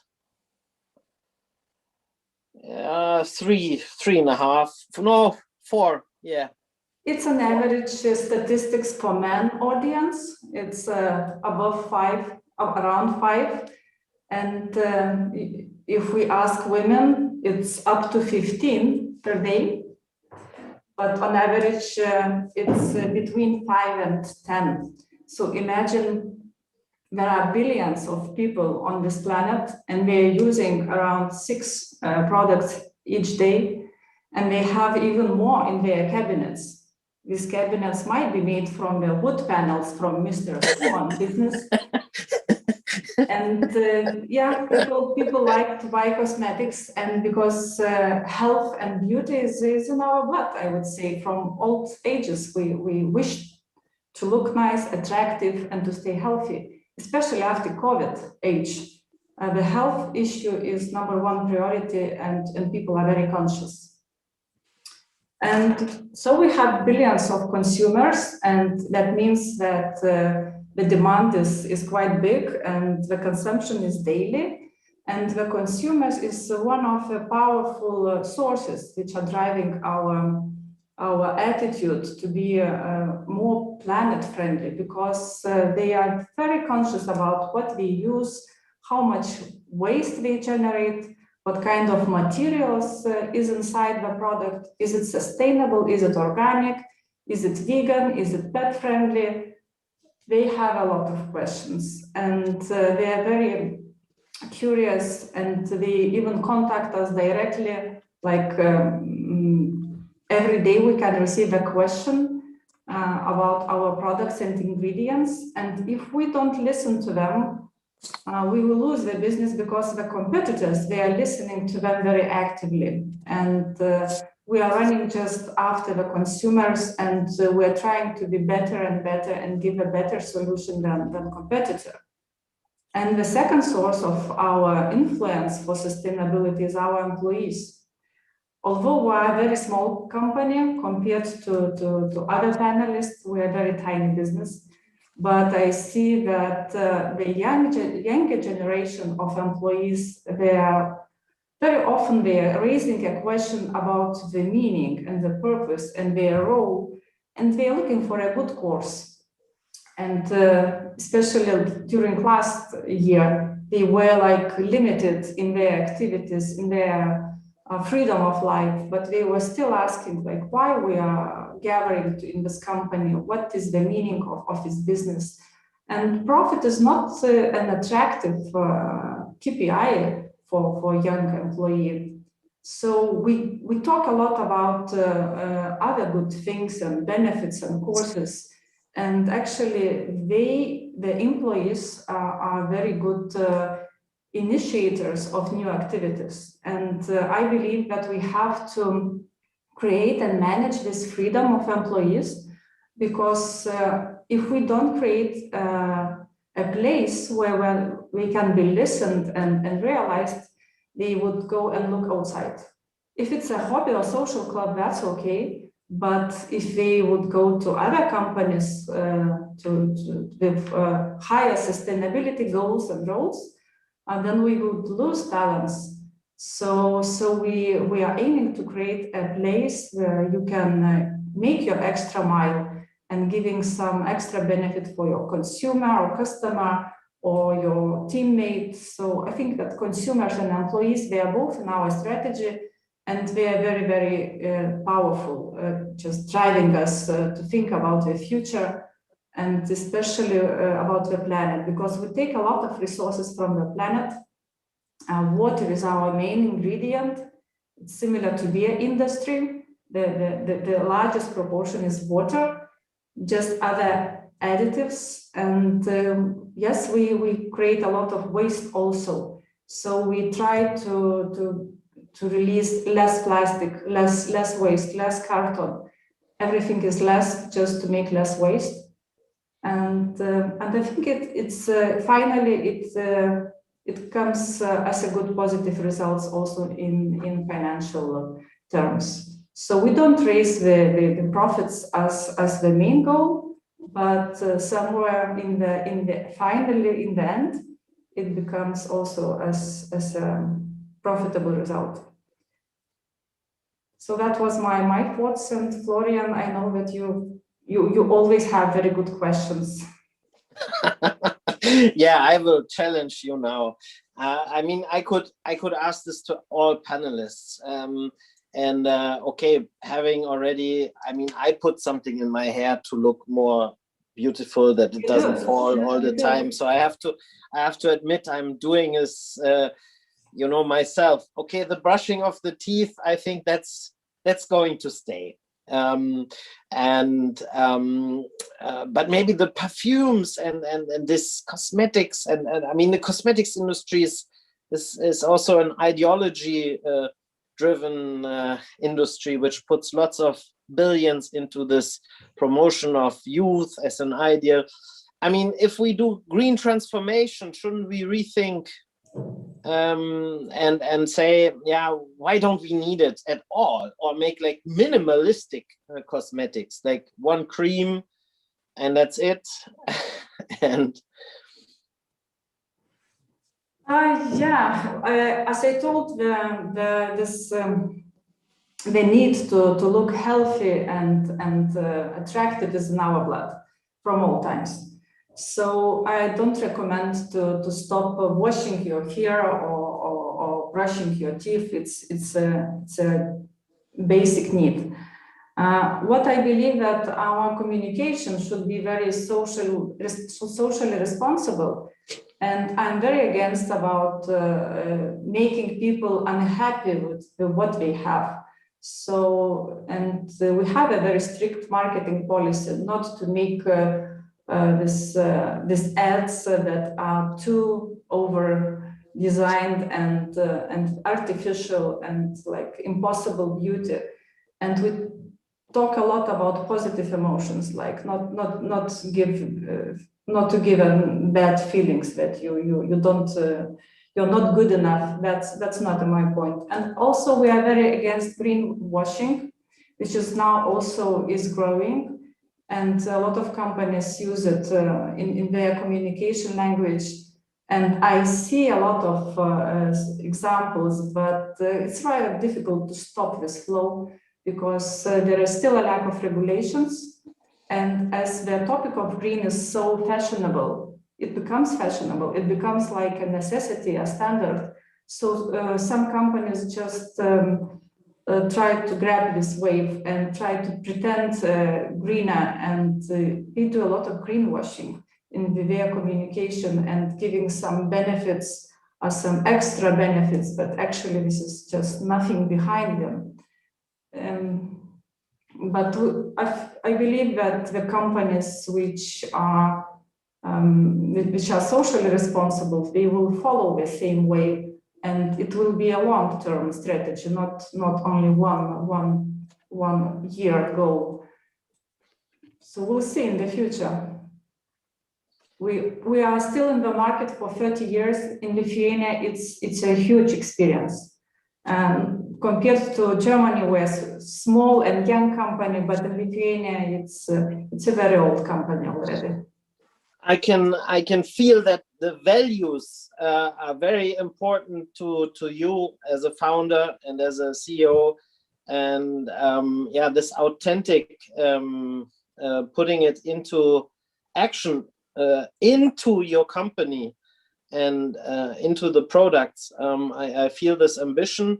And I think that's probably putting you also in a good, in a pole position for the green transformation, which is happening anyway. And starting with the mindset of young people of the new generation, I think that is also wise. You started your statement with exactly that, yeah, that you want to give meaning, or that you see the young people are searching meaning. And but that, I think, accounts for all the other businesses, be it the automotive or the furniture industry. And yeah, so I think I have to say, I thought it was really inspiring to hear your stories, your 6 different innovative, value-driven entrepreneurial story that already exist and are examples of German-Lithuanian cooperation. And what I could learn is that you're all looking very consciously careful and wise into the future, and innovative and open and agile and stable. And with that, I'm looking very positive now, and have positive emotions, Romualda. And I hope we not only look healthy, but we're gonna be healthy, stay healthy. And then if we do that, then automatically we become happy. I can say that. Yeah, and keep washing your hands. Yeah, keep washing your hands, yeah. Okay. Yeah, I will do that. But now we need to do some more business. And now I think the 6 panelists, and this panel was kind of the overview, and we now go into a bit deep dives. We call them future talks. Future talk 1 will be life science, and you can find in your Brella, Facebook or YouTube, you can find these now sub categories of the next sessions, and the ICT panel remain in the main stream, will remain here, and whoever want to go into the life science or in the engineering and technology need to go to the link, be it here or there, I don't know, you have to find it in Umbrella or Facebook. And also there is ongoing matchmaking. Yeah, you have the opportunity to listen to me and to panelists, and so it's interesting, but you can also use the time to meet your future business partner in the matchmaking function through Brella. And yeah, and I want to thank all the panelists here of this panel. I apologize that it was rather short, but that was the challenge. We knew that from the beginning. I'm very proud of all these stories, and wish you success, continued success with your projects. And I'll now hand over to the moderators of the 3 panels, which will be in the IT. Dr. Katharina von Knoop, a philosopher and a founder and a digital thought leader in Germany, I could say that. And she will do the IT real-time economy. And in Future Talk number 2. Future Talk number 1 will be moderated by nobody less than Daina Klepone herself, who has been organizing this whole conference together with all the partners and her team. Thanks again, Daina, for the amazing job you put here. And now the 3rd Future Talk will be moderated with Dominic Otto, who's my deputy CEO, engineering and technology, digitization of the supply chain and the strengthening. I thank everybody, and I hand over the floor to the panels, to the 3 moderators. And I look so much forward to see you in Vilnius, please, this autumn, and please come and celebrate, have a piece of the birthday cake and some Lithuanian beer and amazing food and amazing nature, amazing people, amazing ideas, and an amazing future with happy emotions and a lot of healthiness. So come to Lithuania, and thanks everybody.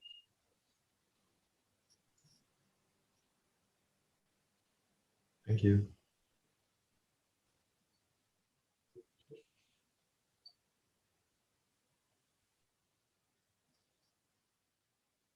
Oh, thank you very much. Thank you very, very much for joining this really fabulous panel. I'm really proud to moderate really this true handpicked expert group on real-time economy. I will start with this short introduction of real-time economy, and then I'm kindly asking all of the panelists to shortly introduce them by themselves, and then we will start the hopefully super vibrant discussion. So, what is real-time economy? The world is powered more and more by AI and real-time data analytics. What is real-time economy? It takes place in an environment where all the transactions between business entities are in digital format, increasingly automatically generated and completed in real time without storage and forward processing, both from business and IT processing perspectives.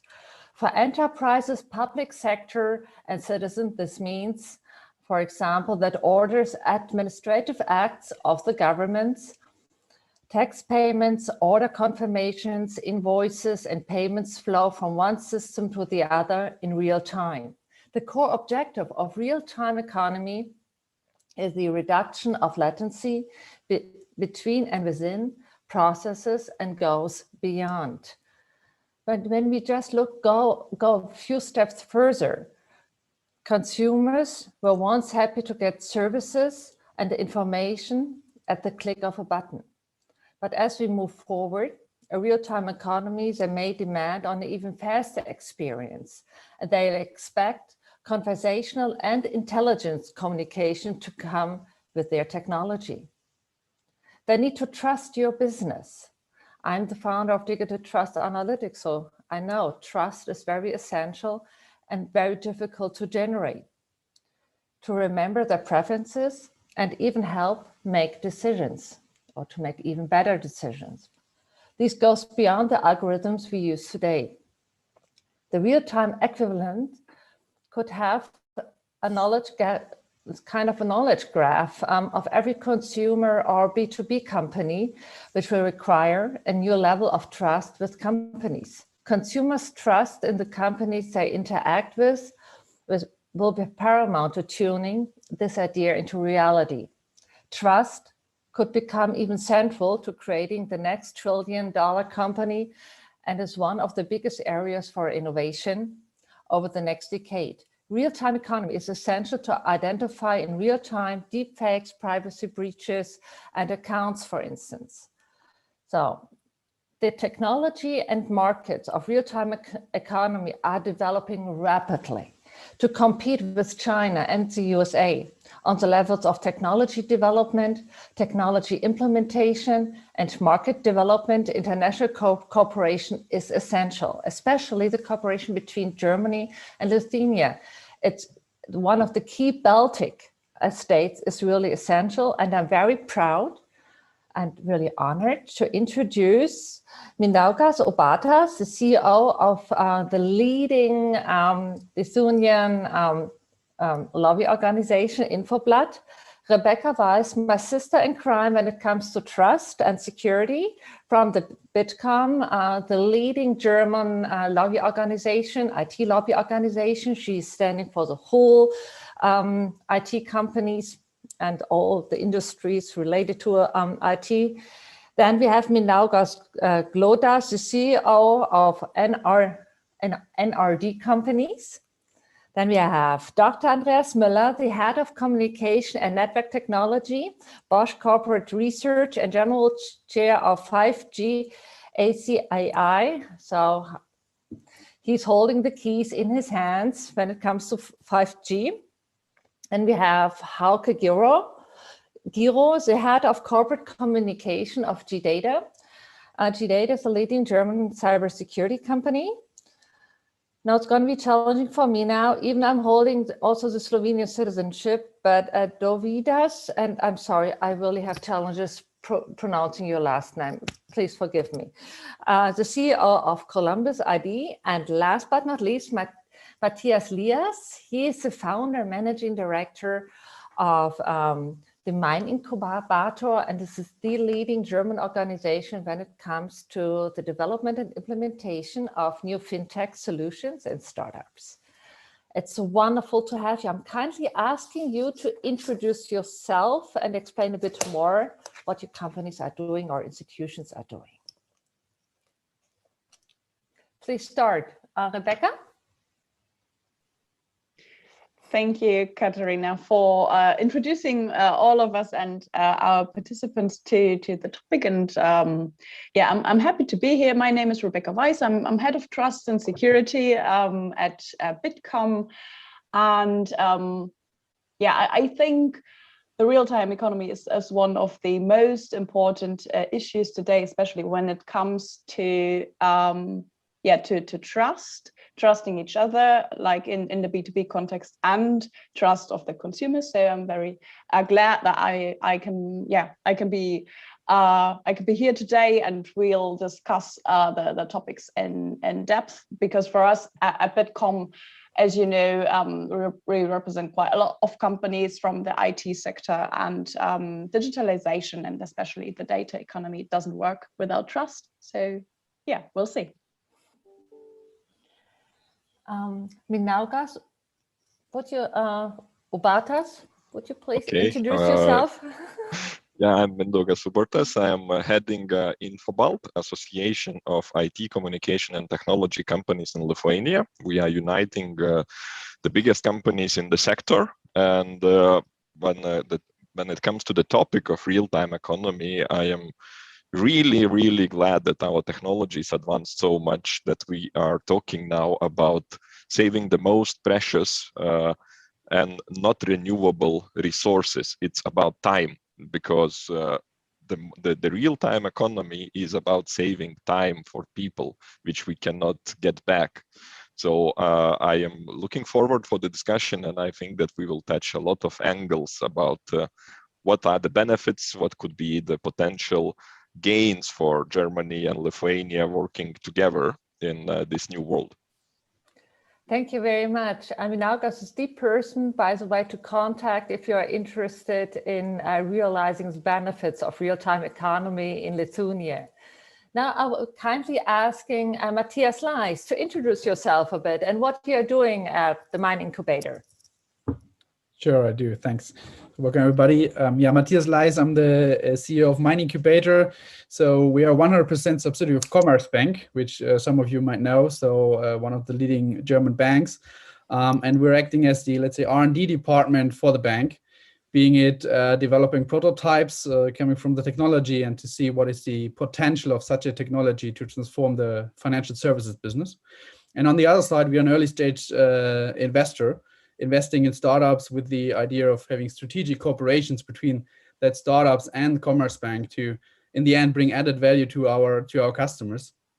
And both sides of our business are extremely related to real-time economy. I mean, as you said, it's all about time, and time is also a matter of conversion rates with the customers, because if it's too time consuming, then the customer will not convert it and will, let's say, pass on to another competitor. So from that point, it's absolutely interesting to see what is the technology that we can use, and also what are the business models of the startups that are able to bring real-time economy to our customers and then work together with that.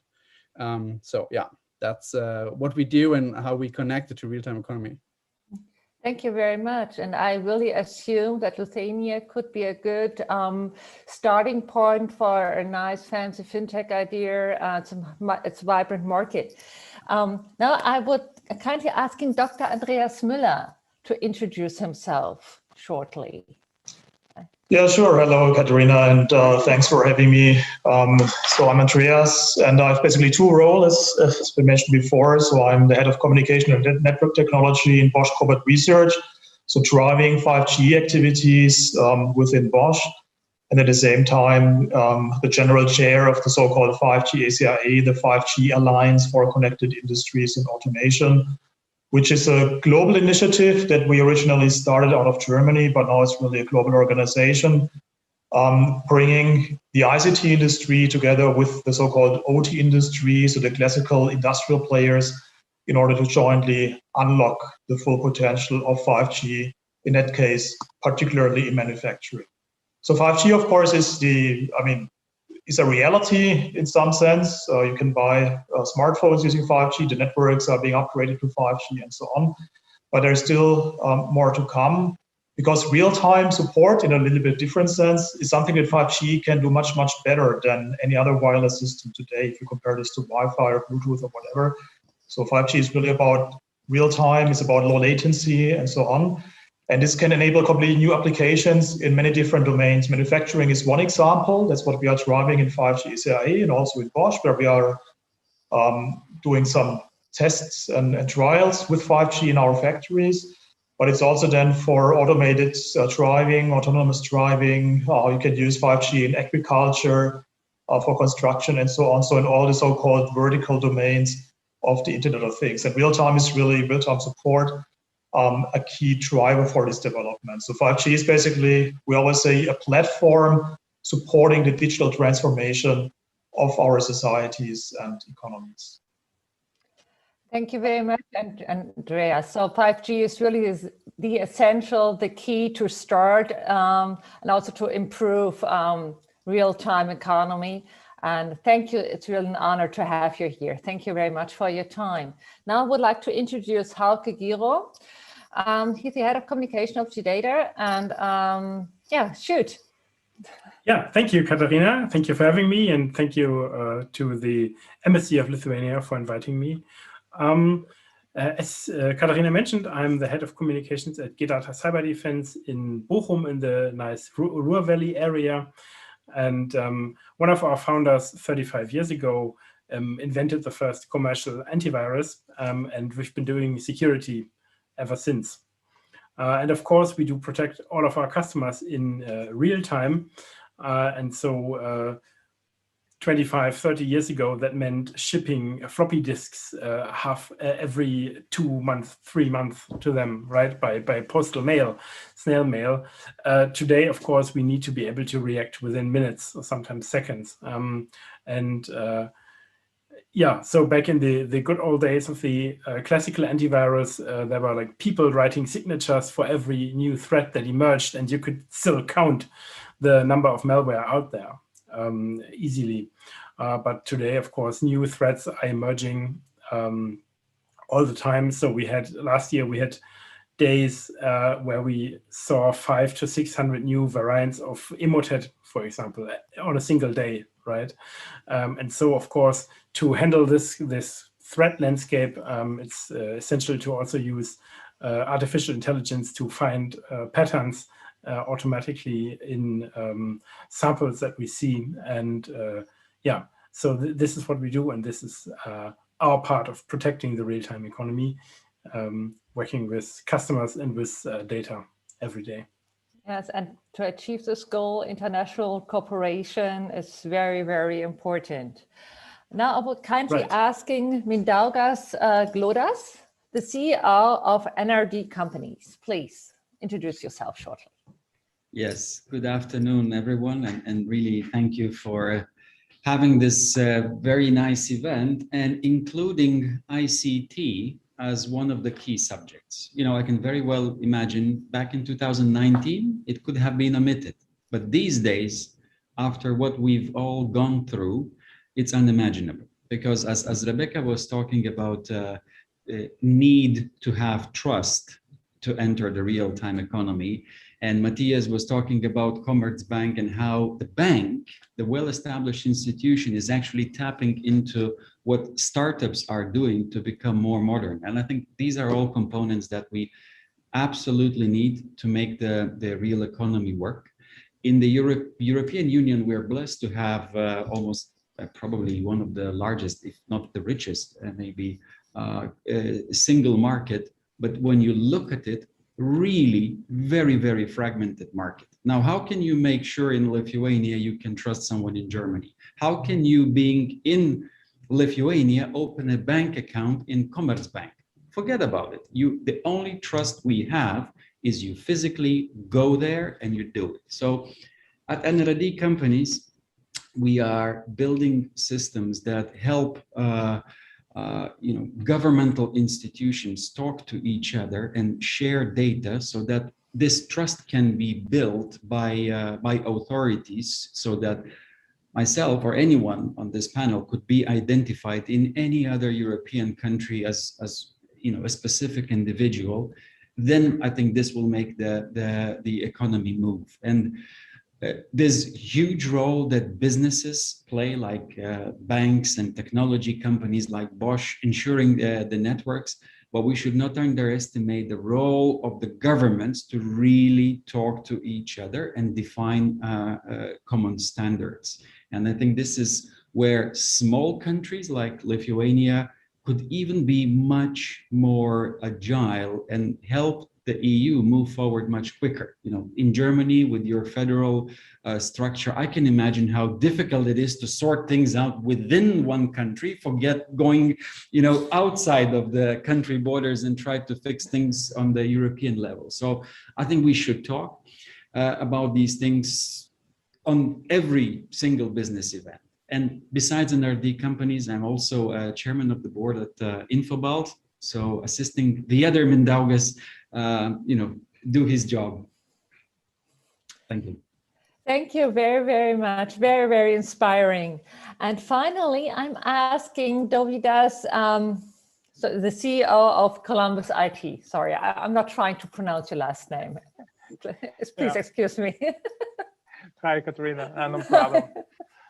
So I'm Dovydas. I'm basically representing also like Andreas. Yes, Andreas was saying that he's sitting on 2 chairs. So this is similarly like I do have.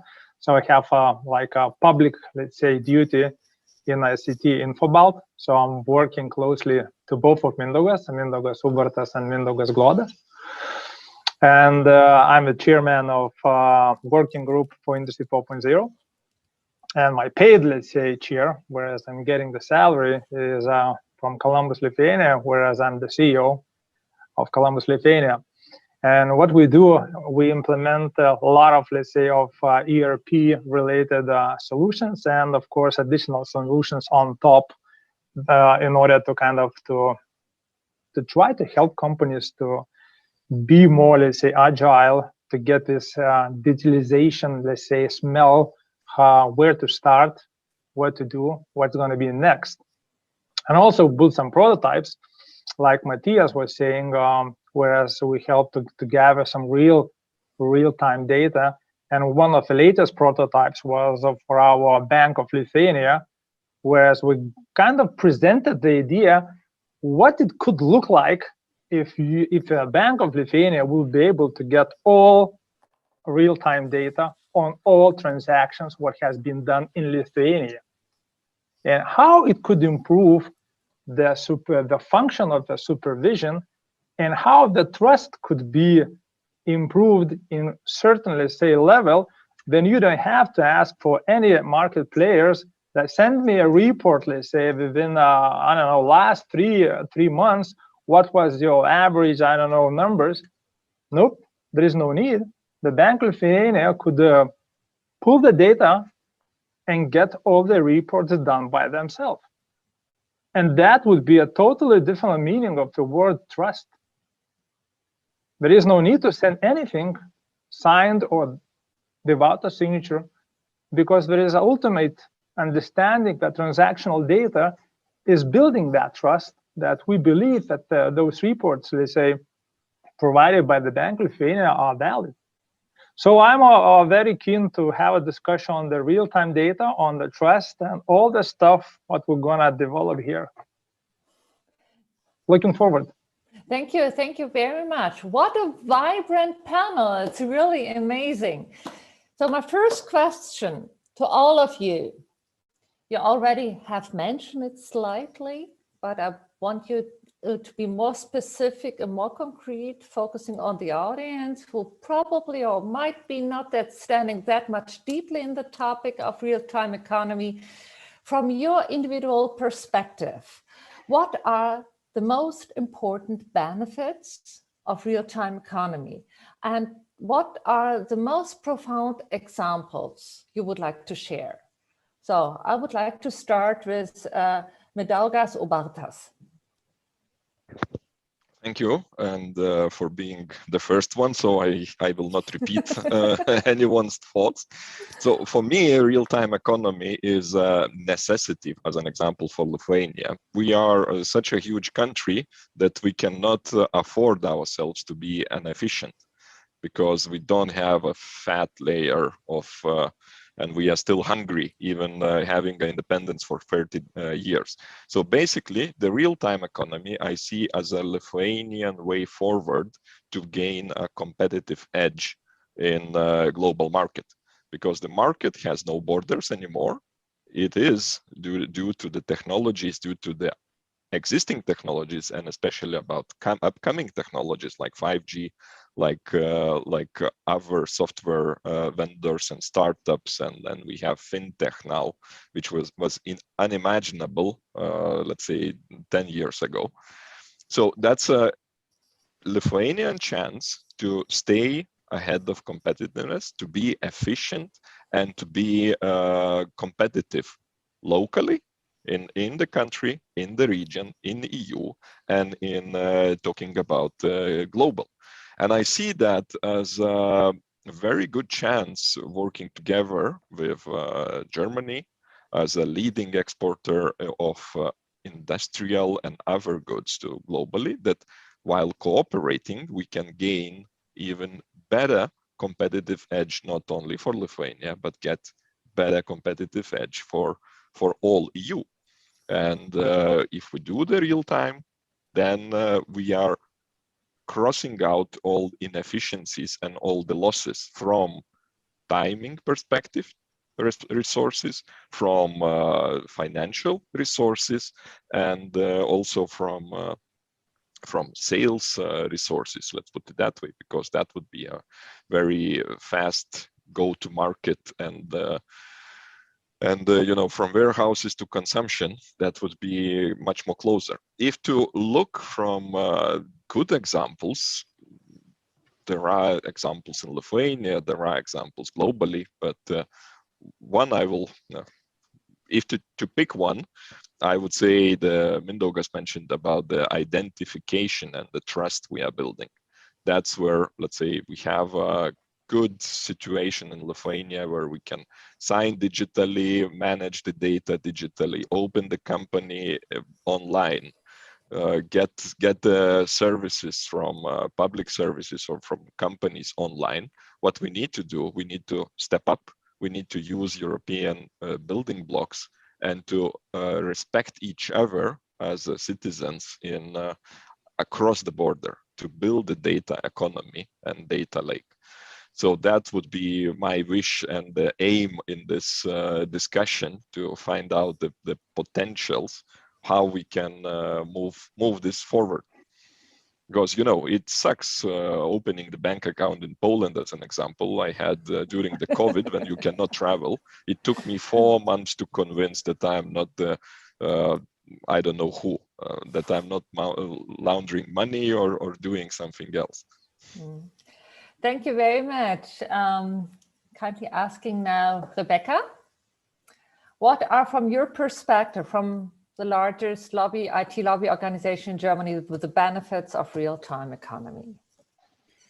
Thank you, Katharina. I think Mindaugas already mentioned the most important aspects, because it's basically about effectiveness, so time saving, cooperation, and the increasing borderlessness of today's world and our economy, and also, and I think that was very important that Mindaugas already mentioned it, public services. Because the real-time economy and real-time public services, of course, as well, really depend on cooperation. So cooperation of businesses and cooperation between countries. Of course, we as the largest digital association, we represent more than 2,700 companies across board, right? So IT companies and many companies from the so-called old economies, SMEs, startups, and so on and so on. And what we already are seeing is that if businesses and countries are cooperating, it increases effectiveness, it increases security, and it increases trust.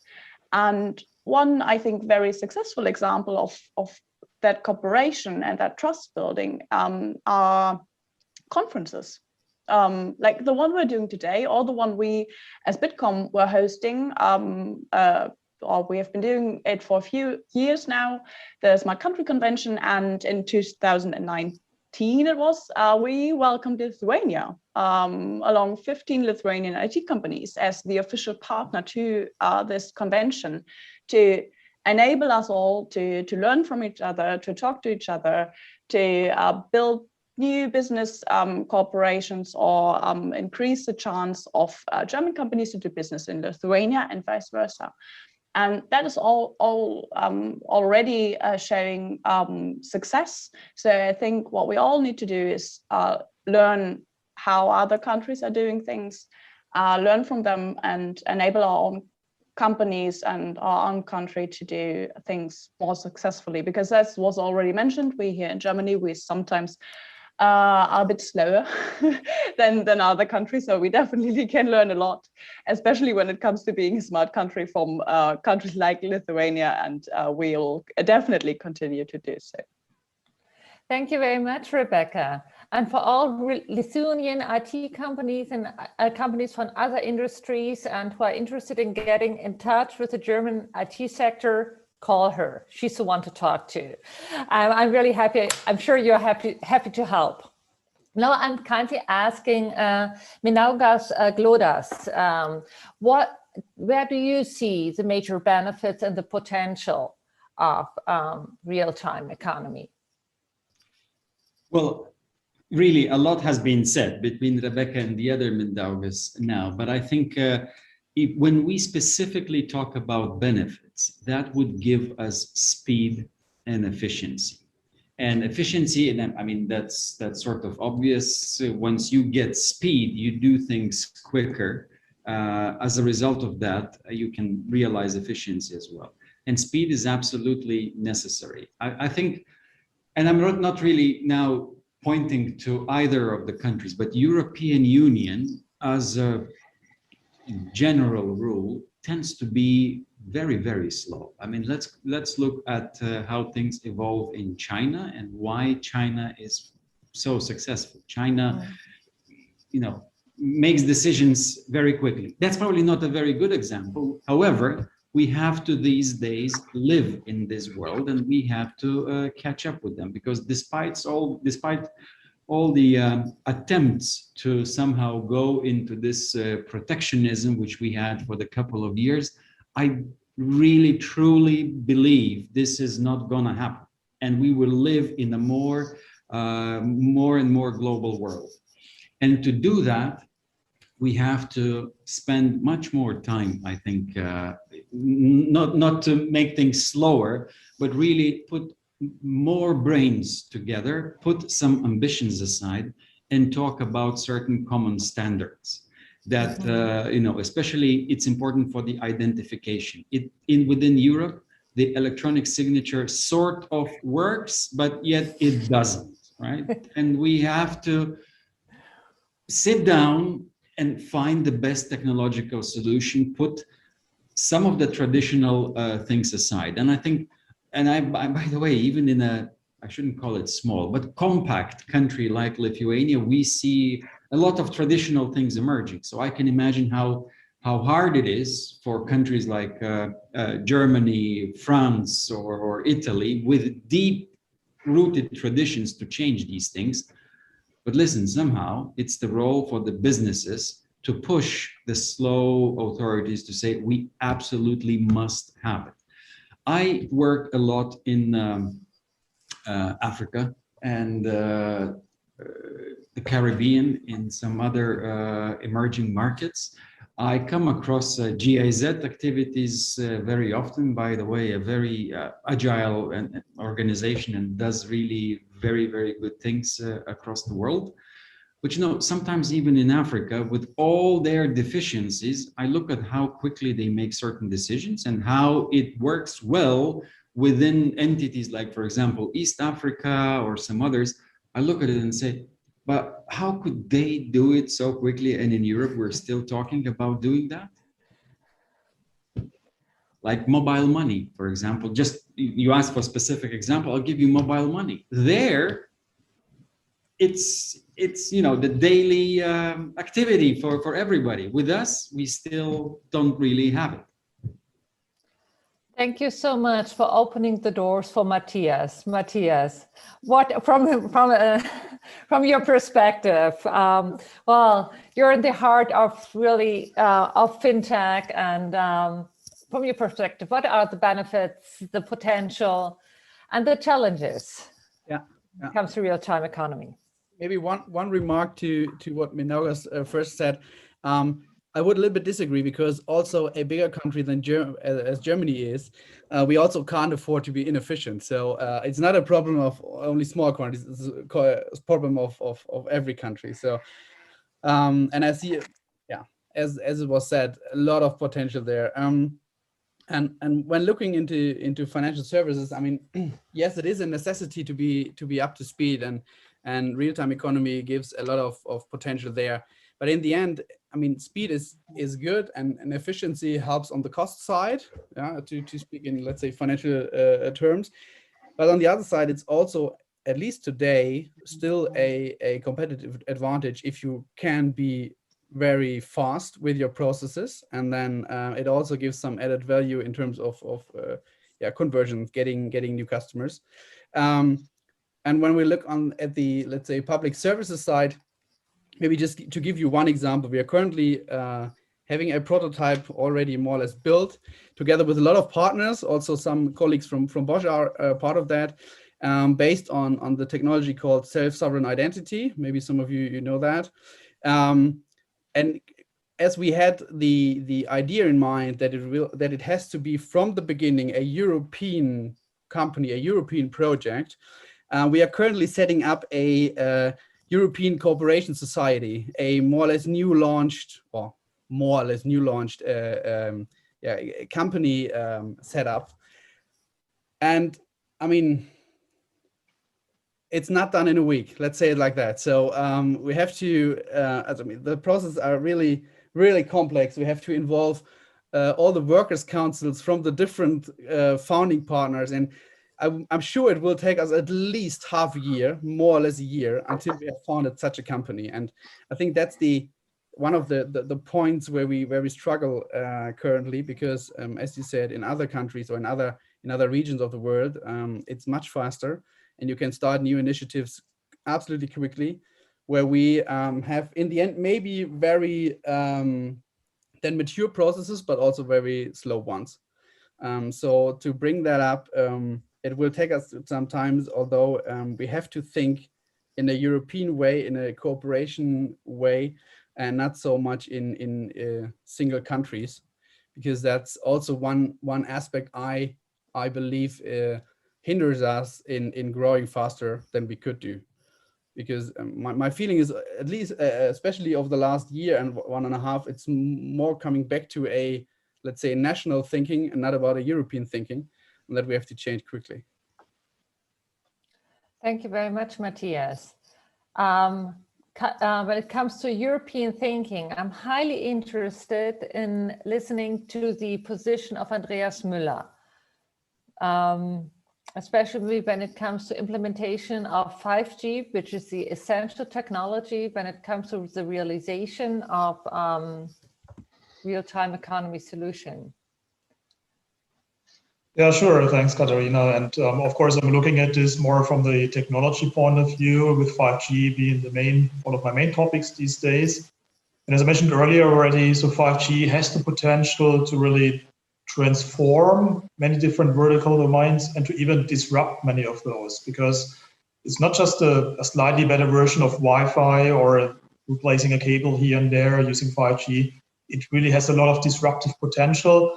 The thing is, we will only know afterwards if it really was that disruptive, but I'm very confident that in many areas this will be like this. To make it a bit more concrete, I mean, I'm particularly looking currently into industrial 5G. That means 5G applied in the manufacturing industry and production. And here, of course, we have had the developments towards Industry 4.0. This has also been mentioned before, which started around 10 years ago. So this year at the Hannover Trade Show, we celebrated the 10th anniversary of Industry 4.0. And Industry 4.0 is all about increasing the flexibility and also the productivity in industrial production, of course. And connectivity per se is a key enabler for that, so that we have a consistent horizontal and vertical integration, horizontal across the entire supply chain, so that if something happens at a supplier, you know immediately at your premises as well, and vertical integration, so that from your ERP system, you can access any sensor down on the field level, for example, you have a consistent data exchange across the hierarchy. So the question is, how can our technology like 5G make things even better? Basically, we always say 5G can lift Industry 4.0 to the next level and unlock unprecedented levels of flexibility, productivity, efficiency, but also ease of use, so to support the people working in a factory in a very ergonomic and intuitive manner. At Bosch, we developed our vision of the factory of the future, which reflects this a little bit. And in this vision, only the floor, the walls, and the ceiling of a factory remain static and fixed. And everything else is flexible, mobile, and easily reconfigurable. And 5G is basically the backbone of this, the central nervous system of the factory of the future, which orchestrates different elements. This can be mobile robots. This can be a person wearing an augmented reality glasses, or it can be wireless sensors, or it can be automated guided vehicles. And if we have such a highly flexible factory, it's, for example, very straightforward and easy to react to also changes in the market, right? So if there's a sudden change in demand, you can easily react. If there is a problem in your supply chain, you can reconfigure your production so that in the extreme case, you are producing something in the morning and maybe something completely different in the afternoon. And this is not possible, at least not if you look at an industrial mass production today. And of course, this also unlocks then a lot of additional things that we can do. Digital twins are another buzzword, which certainly are very much related to this, so that we get real-time data out of the production process, and we can have a virtual representation of the entire production at any point in time. And this allows us then to do many cool things. So of course, you can monitor the production, what is going on, condition-based monitoring, for example. You can even predict what may happen in future, that you can predict whether a machine will break or not, predictive maintenance. But you can also do process automation. If you combine 5G with artificial intelligence, with edge computing, that means that we have cloud technologies inside a factory, so that it can really do real-time process optimization and make sure that the process of a machine tool or whatever is always working in the optimal way. So really many things that may come along with this. We will see in the long term major changes of the entire ecosystem and supply chain and value chain that 5G brings, but we are not there yet. So even though 5G is already a reality, this only holds for the consumer domain, basically. So in the different vertical industry, manufacturing being one of them, it takes a bit longer until we'll see the features that really provide this real-time capability and the low latency and so on that are relevant here. So this will start basically at the end of next year, and then we will gradually see a more and more widespread adoption of 5G in different factories. I mentioned this before already. At Bosch, we are already actively testing and developing 5G for manufacturing applications. We are running a couple of trials and proof of concept realizations in different factories around the world, so to gain hands-on experience and make sure that we understand the potential, but also the challenges that 5G brings very well, and can then get ourselves ready to make sure that we unlock the full potential that 5G comes along with. And maybe a last comment, because it's also about challenges.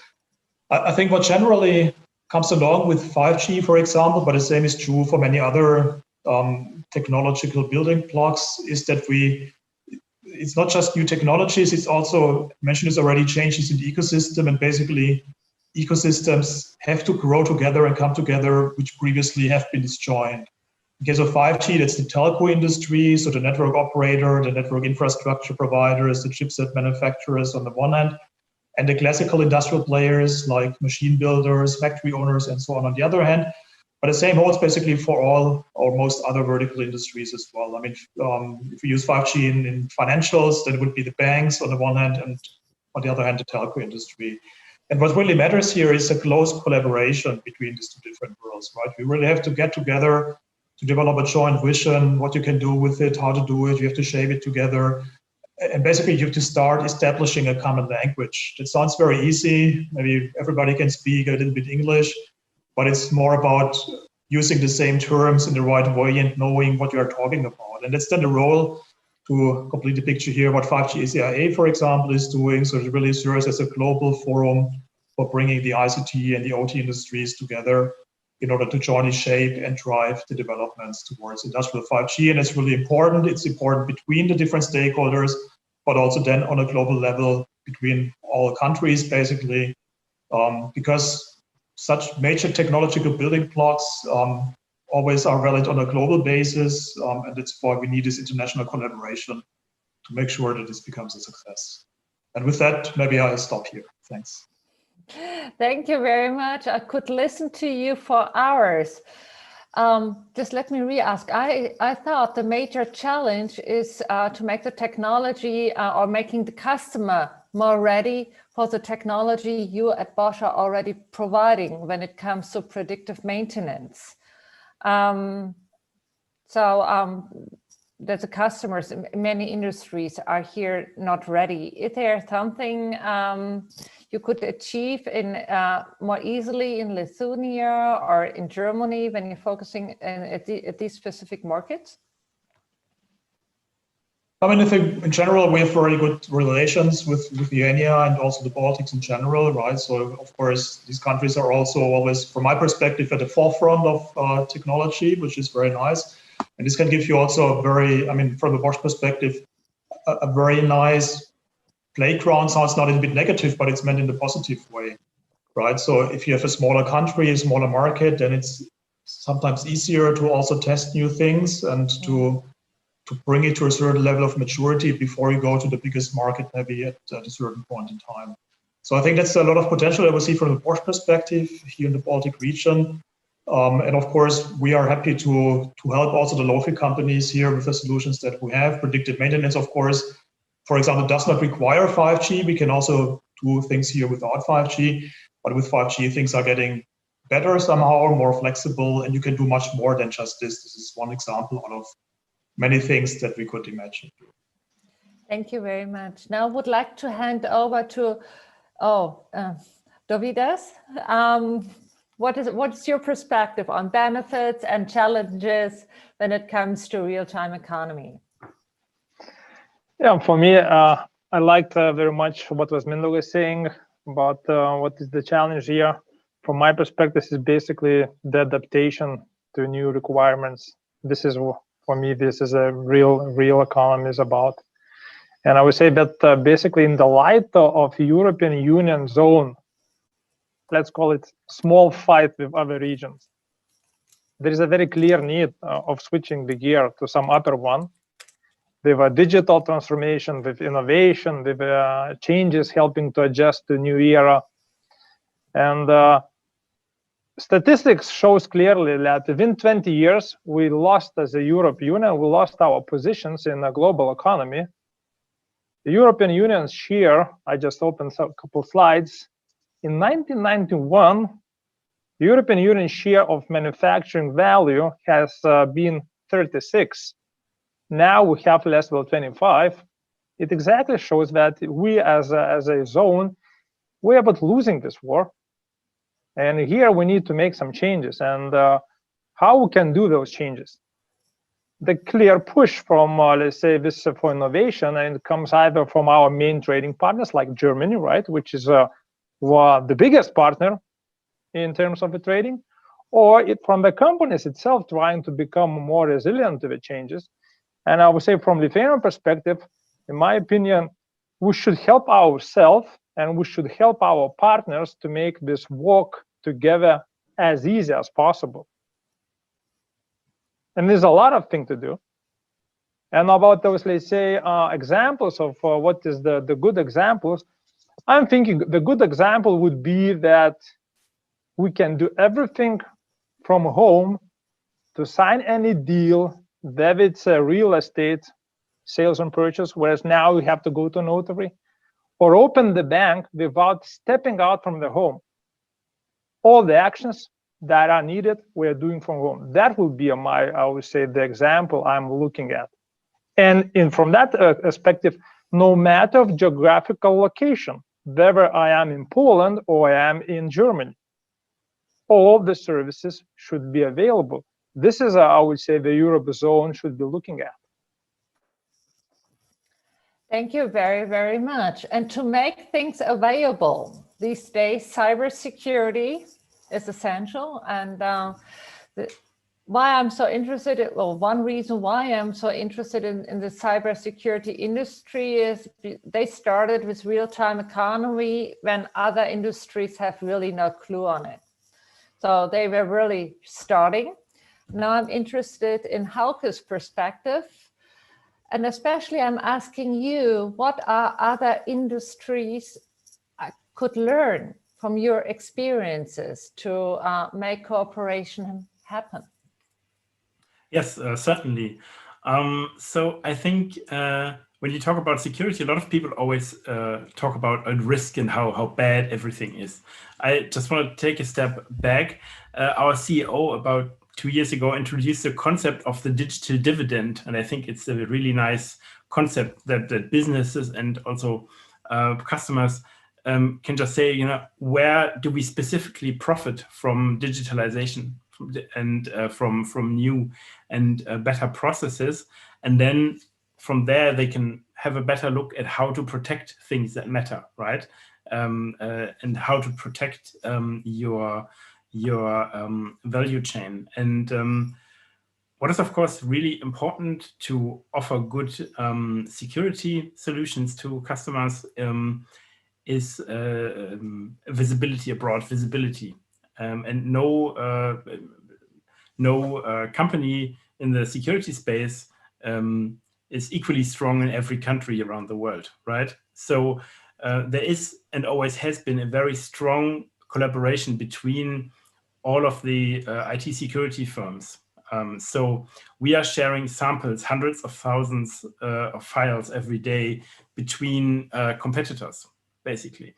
And it is a very important part of what we do, right? So we share the files. We don't share our judgment on them. This is something that each company is developing on their own with their own technologies and with their own analysts.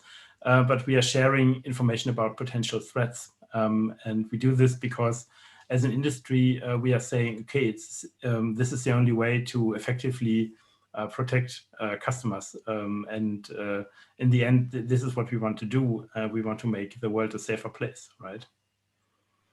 And so I think this kind of collaboration is really important. And we see this, I think, in the digital space, we see this kind of collaboration in between many more companies, and also companies that are competing with each other, right? So there's a certain, I think, with battery technologies in the automotive industry, or also with other parts in the automotive industry, competitors working together to achieve a better result.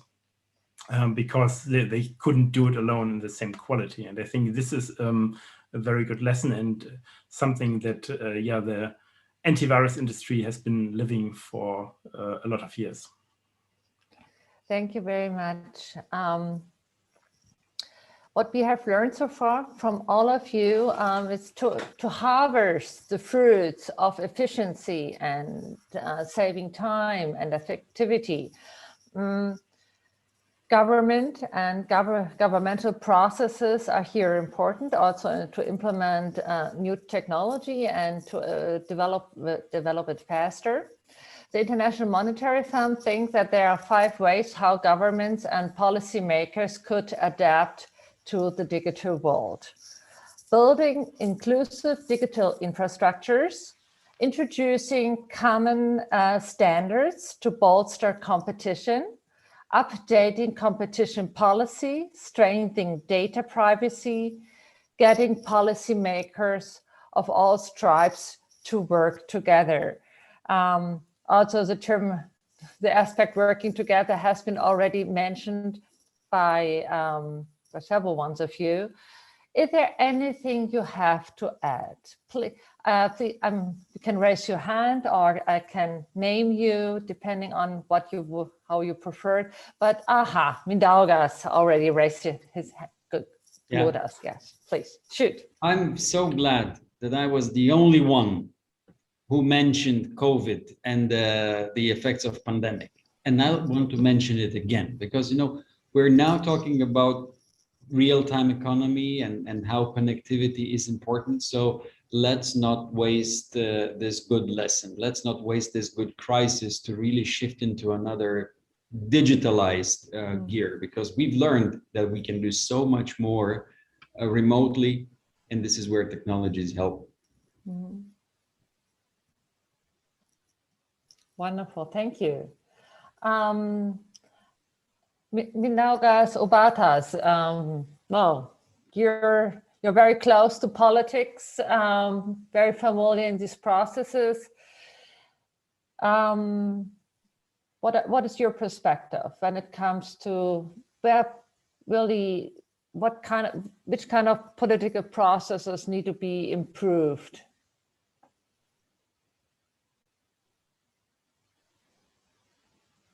Not listening. Now I have only one suggestion to Lithuanian politics, and they need to change only one law, and everything would be coming closer to real time. And that is a public administration law, where we need to put a very simple, I'd say, barrier.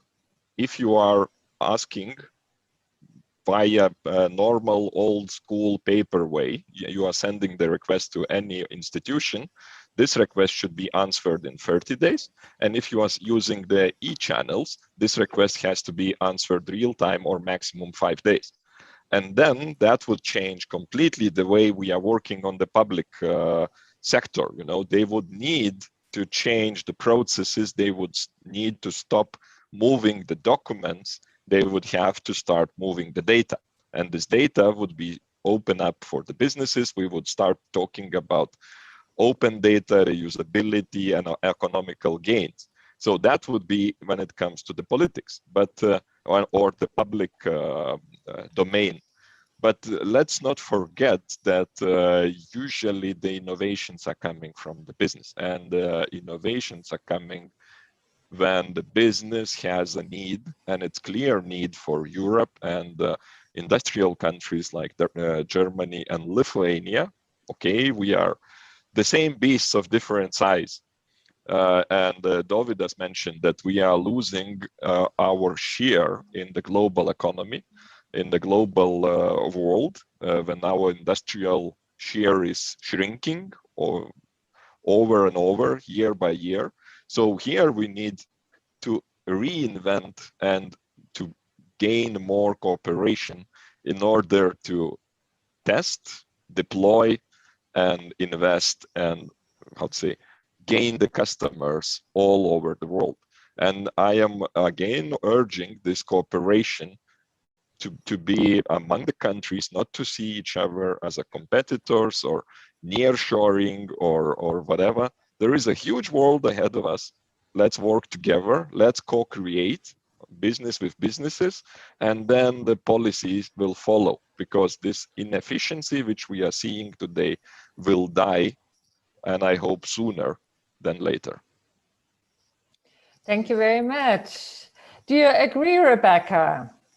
What are the measures Germany needs to take? When it comes to bureaucracy and policy, I always do have in mind these comedian YouTube videos about the German bureaucracy. But from your very professional perspective, what are the measures Germany needs to take to realize the cooperation, to realize more innovations on real-time economy?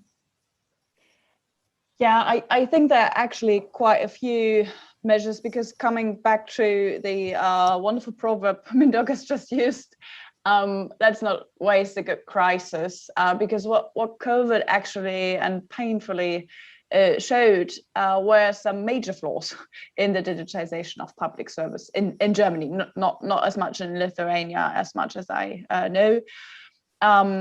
So we've seen that we really need to improve here, because there's actually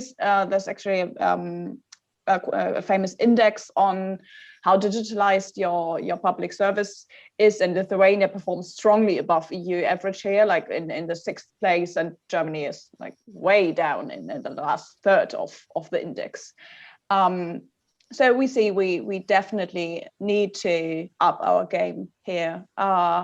We need to harmonize the regulatory framework in the EU, really have to push for some reform of a few laws to implement trust services, and really push for the use, especially for identification services and trust services. We know all that from the eIDAS regulation, because effective e-government can not only provide more efficiency and savings for government and businesses and citizens, but it also builds a more resilient public service. And resiliency is actually like bringing us back to our starting point, trust. So I think we as Germany, we really have to invest in the resilient and more digitized public service. From a EU point of view, what we really need, and that leads back to the competitiveness issue we already touched upon earlier, we need a harmonized framework in the EU so we can stay competitive with all the other major global players. Because if the European market is harmonized, so we really have a European single market, that we are as strong as we need to be and as strong as we can be together. Because being competitors in the market does not really mean that we ourselves have to be like nitty-gritty about everything and need to compete about everything. But we can build a harmonized market together, and then we'll stay competitive with all the other global players and build the best possible infrastructure and possibilities for our economy here in the EU. So I think those two steps will be the most important. Thank you very much, Rebecca. Yeah, well, you're speaking for all industry, IT industries. Now I'm asking very specifically, Matthias, from what is the fintech perspective? What are specifically the measures Germany needs to undertake when it comes to fintech? I mean, if you would have a wish list. Well, if I would have a wish list, it would not be a German wish, it would be a European wish, because I totally agree, and that's also a matter of for startups. Yeah? I mean, we see a lot of startups starting in a certain country in Europe, Germany or wherever, and the next step would be to go to the States and not going to the next European country. Because in the end, I'm going to the States because there I have a room of 350 million people with more or less the same framework in terms of regulatory, in terms of laws, etc. And within the European Union, I still have to switch from one country to another and have to think, okay, what is the next regulation I have to follow in France compared to Germany, things like that. So I couldn't agree more with Rebecca about harmonization of the European market, because then we also have smaller startups, fintechs, but also in the other areas to grow within Germany and within the European Union. And then we are much more competitive to the other areas in the world. So it's not a German wish, it's a European wish. We have to foster that European idea even more to, let's say, keep our status that we have. Do you have something very specific you would like to share? Well, what are hurdles when it comes to fintech and deficits of European market creation? I mean, there's also, I mean, sometimes you hear things like the regulation and things like that.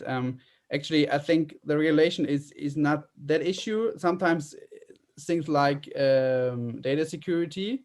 I mean, and data, and also especially banking data, is a very crucial part, and we should be very careful with that. But nevertheless, sometimes it's still a barrier to grow, and maybe there are other ways to do it more smart and in another way, and others do there. So that would be one wish that is hindering fintechs. But actually, the point I made before about how to go from one market to the other, that's the main point of barrier also for fintech companies. Yeah. We could change some minor things on regulation, things like that, but in the end we have to harmonize it so that there's no barrier to go from Germany to France or to Lithuania to the Baltics. And then if you have that, then there's enough room to grow. Thank you very much, Matthias. I'm asking Dovydas, do you have something to add? Yeah, I was listening and basically smiling. I like the idea of Matthias, but if to comment a bit, in European Union we are good at, let's say, starting regulating everything, and we went basically. We went with a variety of options where we can land if we're gonna establish one or another rule, one or another, let's say, default rule, or some, let's say, playground. But in the business looks like that we are trying to make it, or let's say we're playing on basically on a totally different template. We think fast, we invest fast, we scale fast, we fail fast, and we learn, and we're starting all over again. So we are trying to spin the wheel faster. So for European Union, I would say I will be wishing, how about you start using this, let's say, small differences, the small countries, whereas you think fast, you invest and you scale over there, you see what happens. We should be willing to start spinning this wheel faster. And I'm talking about all the ideas. So instead talking, wasting time on regulation, on thinking where we can land and what will happen, we should be doing those investments. We should be taking a certain risk, maybe in the smaller markets, but still taking certain risks on one or another idea to see what is going to happen in reality with that idea. And it could be whatever, but let's make it spin this wheel faster. So that would be my, let's say, recommendation or wish, if you want to call it this way. Mm-hmm. Thank you very much, Hauke. The data security industry is already active in real time since decades on a global scale. Are there any key learnings you would like to share or wishes you to have when it comes to harvesting the fruits of real-time economy? Well, I think we need even more awareness for the need of security. And we also need people who give money, be it governments or be it other actors, to also make space for security in budgets, right? So we had this situation in Germany now for years that hospitals are very prone to fall attack to cyber attacks. And then hospitals can't operate for days or weeks sometimes. They can't provide critical services. And this is in part also public hospitals have a very limited budget for IT security. So the German government now made a law, the Krankenhauszukunftsgesetz, we like really long terms, as everybody knows, where they now allocated. So if you want to get money from this bill as a hospital, you need to invest at least 20% in cybersecurity, because the challenges are so high, because there's so much old technology in a hospital. Because if you buy an MRT, it stays there for 20-25 years. So it probably runs Windows XP, right? And we see this all the time, like underinvestment. So 2 years ago, a colleague of mine, he went to a customer and they just bought a new printing press. And this was like a huge investment, and it will probably stay there for 20 years. It was a new printing press by a quite big company, and this printing press was managed by a Windows XP machine, right? And this is not something you can easily change. And so you see, you have a lot of legacy systems that you need to move out, and we see a lot of companies connecting stuff and wanting to harvest like the benefits of real-time economy, but we still see underinvestment or like insufficient plans to secure these new elements that are brought in. And I think this is a really crucial step, and I think also that politics can play a role here to raise awareness with businesses, that they keep themselves safe, but also, of course, their customers' data. Did you, from your perspective, do you think on the European level, more regulating support could be helpful on this issue? I'm not sure if you need a lot of regulation, right? We have the GDPR, which of course is setting some standards in terms also of data security. So this is a good step, but it then comes down to enforcement, like usually, right? And there we are still, I think, in the learning phase, right? So there were some bigger judgments now, but I think it's too early to judge about this. So yeah, I'm not sure if it's always about new regulation. And one thing, and it was said before, I want to stress it, that like strengthening feedback loops for politics is quite important. So so to make laws that broaden trust and let people gain more trust in our digital economy.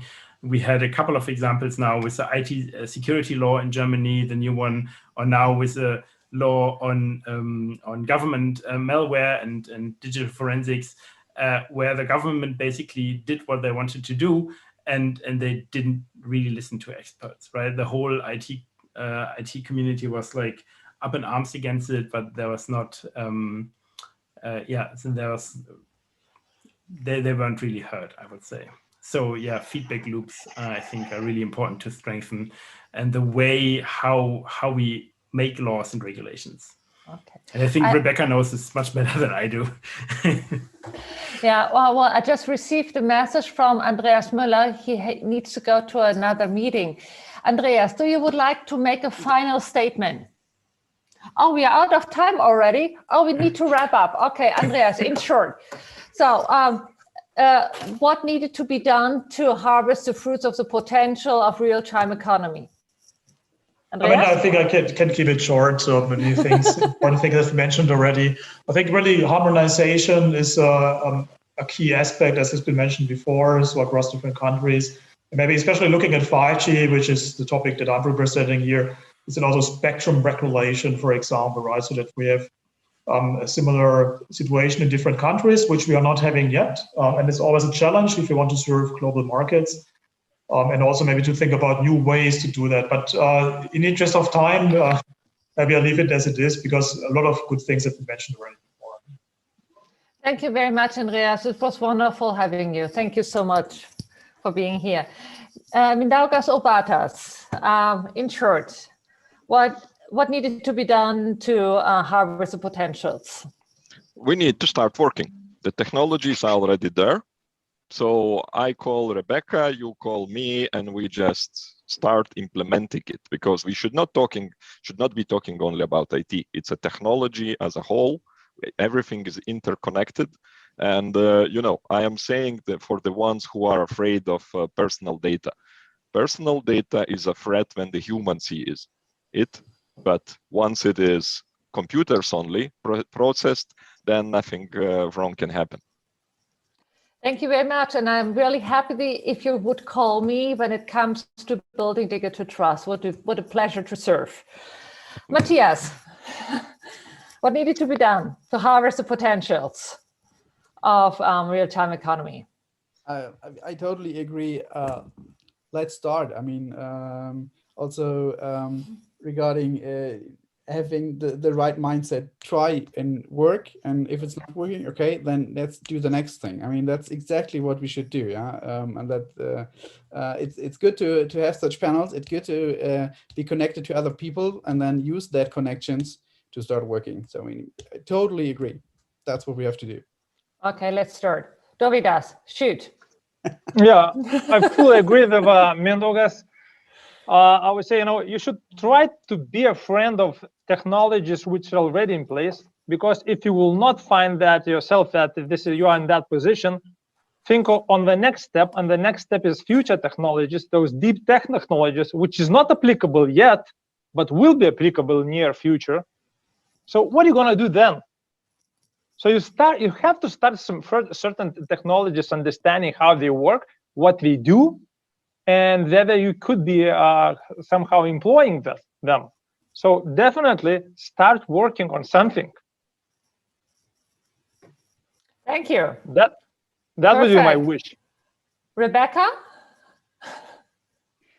I think we should focus on the potentials a bit more. Of course, we have to include thinking, or we have to continue thinking about risks. That's a given. We have to think about data protection. We have to think about security. But I think we really all need to dare the leap into the technology itself and its potential and the future it can give to all of us. And if we include all of society, if we include businesses in this journey we all have to do together, then I think at the end of the way, we'll be seeing something that can really enable everyone, the society, businesses, every single citizen, and the government. So I agree with you guys. We really need to start working, and we need to trust in technology. Yeah, thank you very much. That's essential. And Hauke,